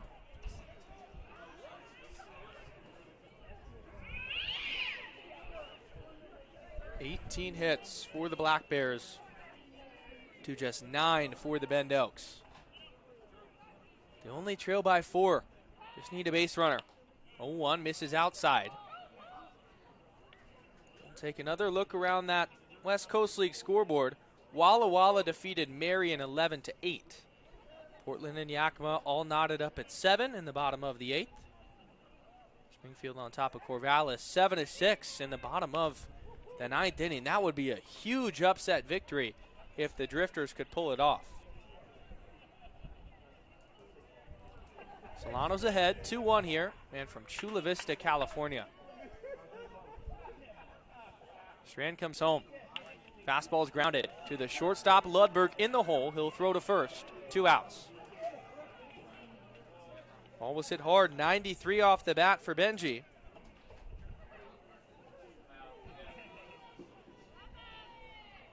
Now it's Jace Miller. Now batting for Bend, left fielder number 13, Jace Miller. Even on the at-bat his last time through in the 5th that Miller flew out to right field. Hit it hard. Breaking balls, chop foul, it's 0-1.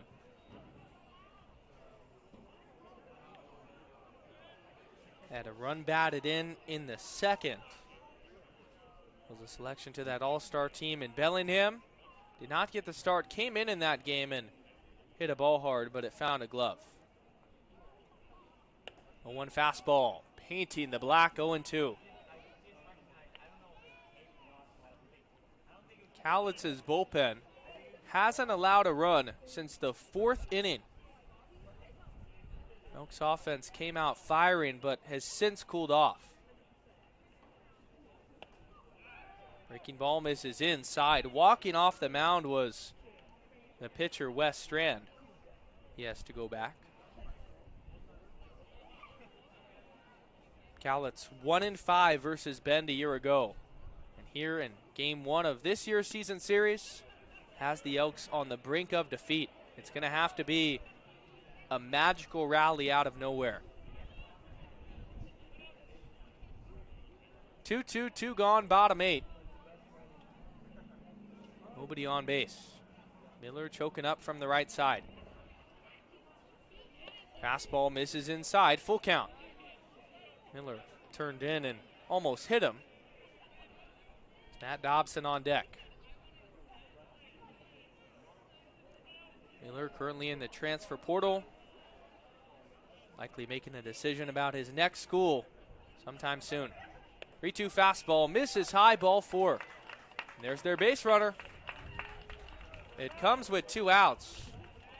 But a great at-bat from Jace, knowing the situation, not trying to get too big. Now it's Dobby.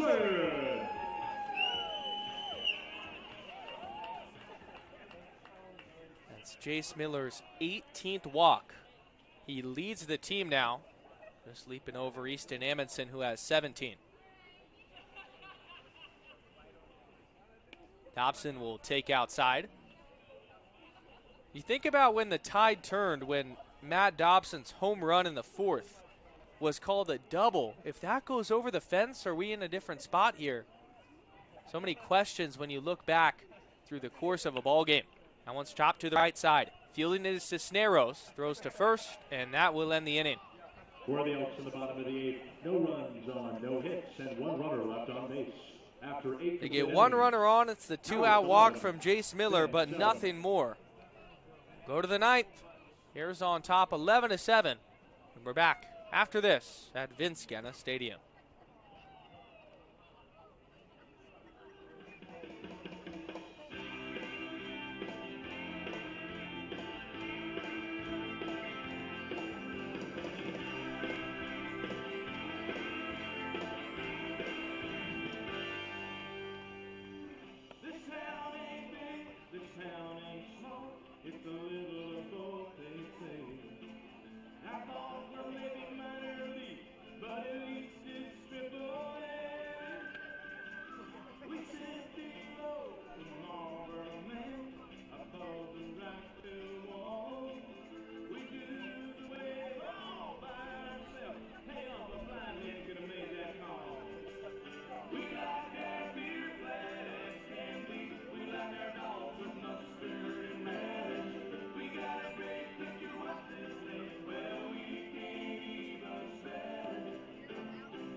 Leading off for the Black Bears in the top of the ninth. Designated hitter, number 13, Jared Sable. Correction, number 19, Indy Anderson.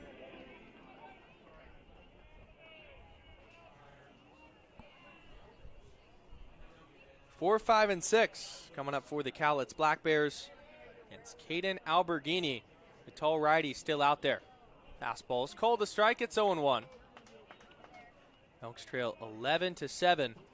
Just looking for a 0 and some momentum heading into that ninth frame. Anderson has 2 hits and has reached twice on a pair of walks. 0-1's chopped softly up the first base line and foul. Alberghini ended the 8th inning with a big double play that, despite the drama, limited the damage to just that 4-run deficit. Could have been a wider margin and truly been the dagger.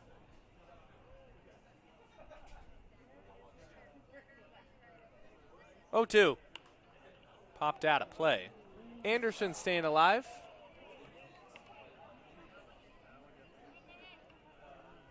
Man from Coppin State University. Last time the Cowlitz Black Bears made the playoffs was in 2023. They've had a good start to this second half. They'll be looking to get back there. Maybe a late rally this season. 0-2 is crushed to center field, falling fast. Diving is Carlson, and he made the catch. Regardless of where this game goes, highlight reel worthy. A web gem from Zach. Hitter, number 13, Jared Sable. The full dive right out in front of him. Making a really nice play. So now it's Jarrett Sable.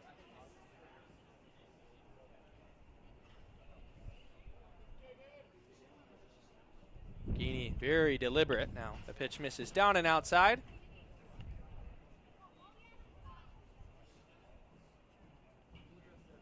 That Portland Yakima score is still tied 7-7. Springfield and Corvallis is in the 10th inning. Drifters up 7-6. 1-0. Fastball flared to shallow left center field, going over as Carlson. It falls in. Big turnaround first from Sable. He'll stop there. I was going to see if Carlson was going to try to make another diving play, but couldn't get there. For Jarrett Sable, that's hit number 2 tonight, and hit number 19 on the game for Cowlitz, approaching that 20 mark.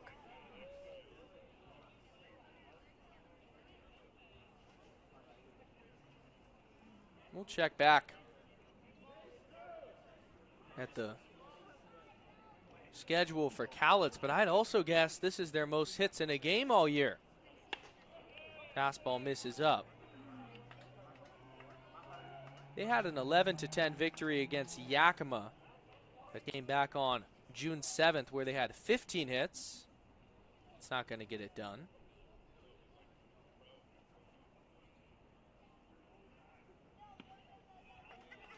That one misses just a bit low. 2-0.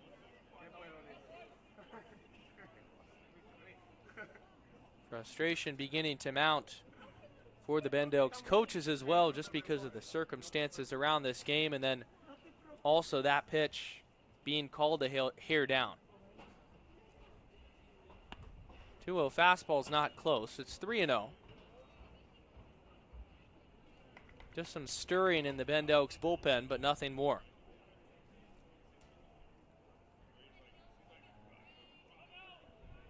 Alberghini comes set from the first base side. Now the pitch. Fastball called a strike, 3-1. We are now with a 6:35 start. Officially 3 hours and 30 minutes into this game. This is the longest game the Elks have had this season at home. Fan representation at this point has also shown that. 3-1's outside, ball 4. So Andy Cisneros will walk.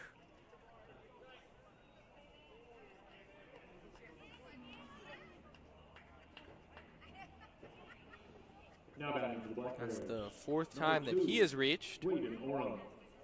That's Braden Oram. Alberghini, it's only his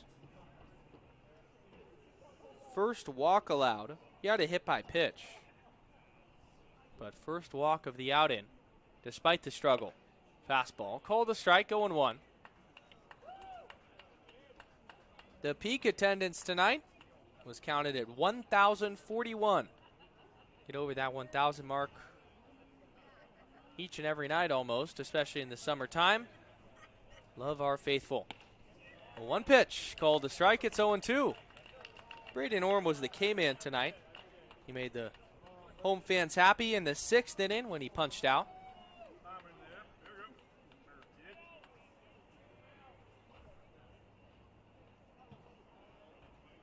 Setting up outside is Vandenbrink. Here's Alberghini's 0-2. Misses high and it goes to the backstop. Vandenbrink just couldn't squeeze it. Both runners move up to 3rd and 2nd. It's Sable and Cisneros. That's a pass ball.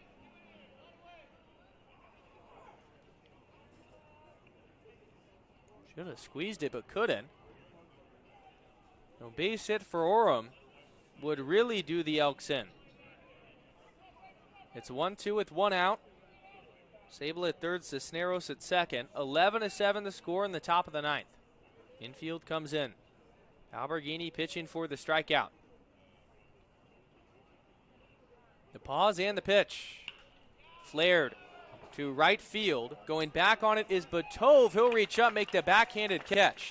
Tagging is the runner and Sable. Cisneros also tags, and it's 12-7.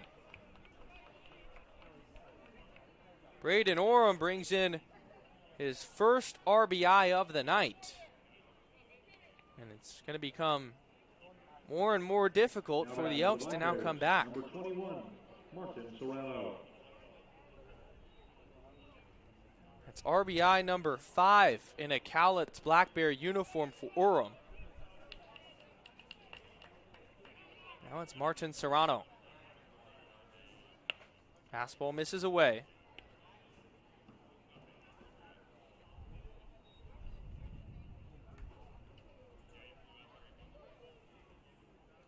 Serrano has a pair of hits, also reached on an error.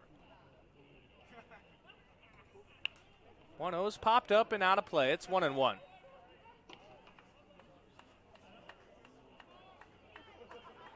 Five runs combined in the past 3 frames for Cowlitz. The Elks were right there. Game was tied. And now on the brink of defeat. 1-1 fastballs down and in tight. Serrano from Iowa Western Community College.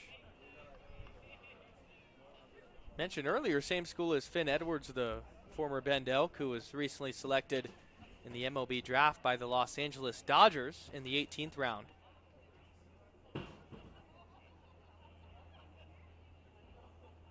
Two-one fastballs line past the dive of Dobson at third and into left field. It's an RBI single for Martin Serrano. Coming in to score is Andy Cisneros, and it's 13-7. But also the 20th hit of the night for Cowlitz. Unbelievable. Now batting for the Black Bears, number 6, Raymond Lundberg.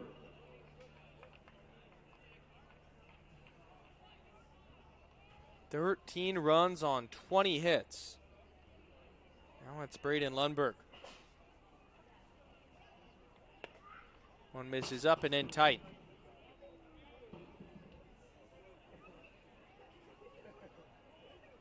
Six hits from the bottom 3 people in the order, too.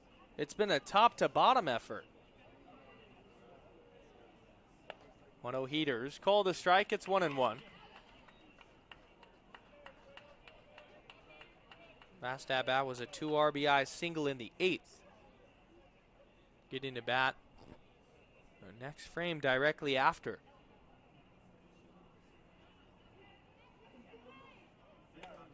One misses up. It's 2-1.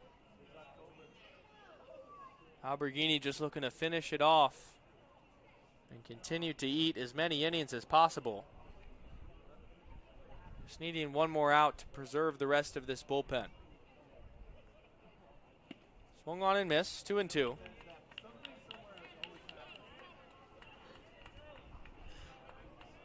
Lundberg from Pacific Lutheran University. Off of first is Serrano. 2-2 pitch. Got him swinging. Alberghini goes down and outside. And that will end the frame. So the Elks trail by 6. Cowlitz adds on 2 more. 20 hits for the Black Bears. Elks need 6 to tie to keep this game alive, 7 to go home happy. We'll be back after this on Bend Elks YouTube.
Four, 5, and 6. For the Elks in the bottom of the 9th. And Teddy Chokheim. Elks trail 13-7 here in the the 9th inning. What do you say, Elks fans? Do you think we have 6 runs tonight?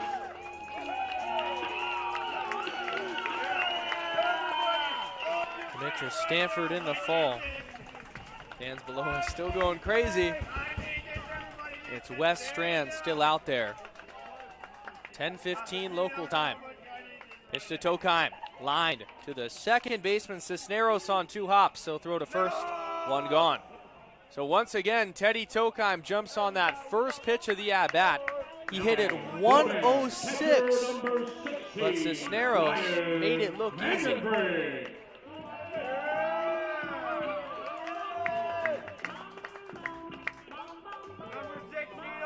Now it's Ryan Vandenbrink.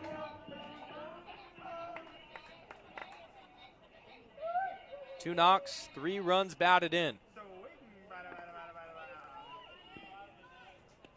Breaking ball misses down and in tight. Catcher from Oregon State University. Ashley, please go to the front gate to collect your Reflected phone. on Ashley. that experienced Omaha. We caught up when we were in Corvallis over 4th of July weekend. Vandenbrink along with Cannon Reeder, Dawson Santana. So many former Beavers were back home and got to soak in that stadium when it wasn't rocking on their way to Omaha. 2-1 is lined. Crushed into center field at 102. It gets by the center fielder and Priest, and now Vandenbrink's going to try to go to second. He makes it safely. So it's a single and an error for the Cowlitz Black Bears. Crazy enough, that's the Black Bears' 4th error of the game, but the way you combat that is by having 20 hits. So it's Brody Batove. Vandy's been just crushing baseballs. That was 102. One's called a strike, going 1. Batove's 5th at-bat. His lone hit came back in the 2nd. Last time through, he struck out. He's looking to keep that line moving. 0-1. Swung on and missed. Batove is late on 86. It's a funky arm angle from Wes Strand and tough to barrel up. Elks have had some trouble. Salvione's on deck. Then Lafitte if we get there. Now 0-2 misses up. Batove staying alive, and these fans are still in it. Each pitch that is thrown, if it's in favor of Bend, another roar. The 1-2 with 1 out. Fastball called a strike on the outside corner. That was well off the plate. Lance Crack for the 2nd time tonight has taken the bat out of Brody Batove's hands, and the Elks are down to their final batter. That's just a shame. A hat trick for Batove. Salvione's the last shot. First pitch breaking ball is called, the strike, going 1. Vinny's 0 for 4. So, seeks a hit. Just have something to cheer for. 0-1's down and away. In WCL play, he's currently riding a 3-game hitting streak. So a knock here would keep that alive. The small battles in a 6-run deficit. Breaking ball is grounded down the third base line and foul. 1-2.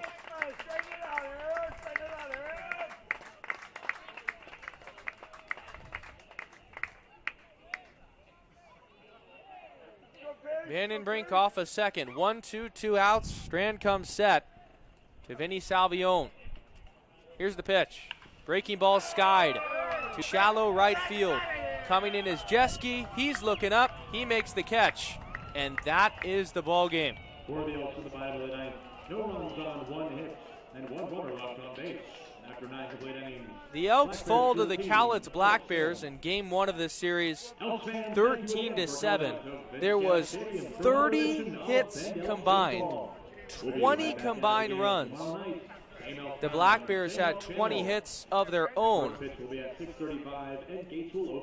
and were dominant offensively. The Elks bullpen that has struggled continued its struggles tonight between Knowlton and Alberghini in a game where it was tied at one point 7-7.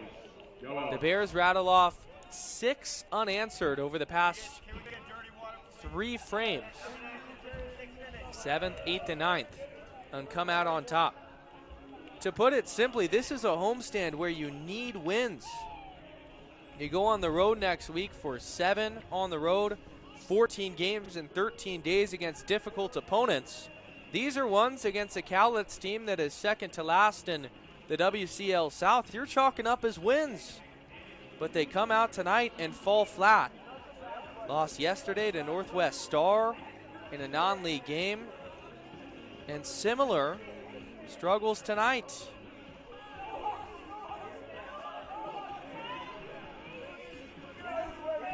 Frustrating one for everyone who's a fan of the Elks, and you'll look to put it past you the best you can. Come out tomorrow, Saturday night, 6:35, same place, same time, and just play a better brand of baseball. But Cowlitz moves to 7-4 in the second half. They're creeping towards that top 3, looking to maybe spoil a playoff chance. With this format, when you win the second half, you automatically get in. For a team that had such a poor first half, Cowlitz can really play spoiler. Elks moved to 7-6 in the second half. Walla Walla got it done. Elks still have that slim lead over the Sweets. With that road trip, you need to somehow rally and win these next 2. That's all for us in the broadcast booth on a gorgeous Friday night. Thank you all for tuning in. Voice of the Bend Elks, Aiden O'Neill, as always, saying thank you. We'll see you all tomorrow. Try to get your tickets and come out, but if you can't, tune in on Bend Elks YouTube or the WCL TV page. We'll see you all tomorrow in any capacity. Have a good night, and go Elks.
Can you feel it?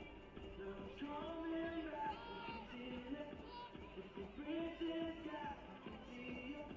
Through the curtains of the water.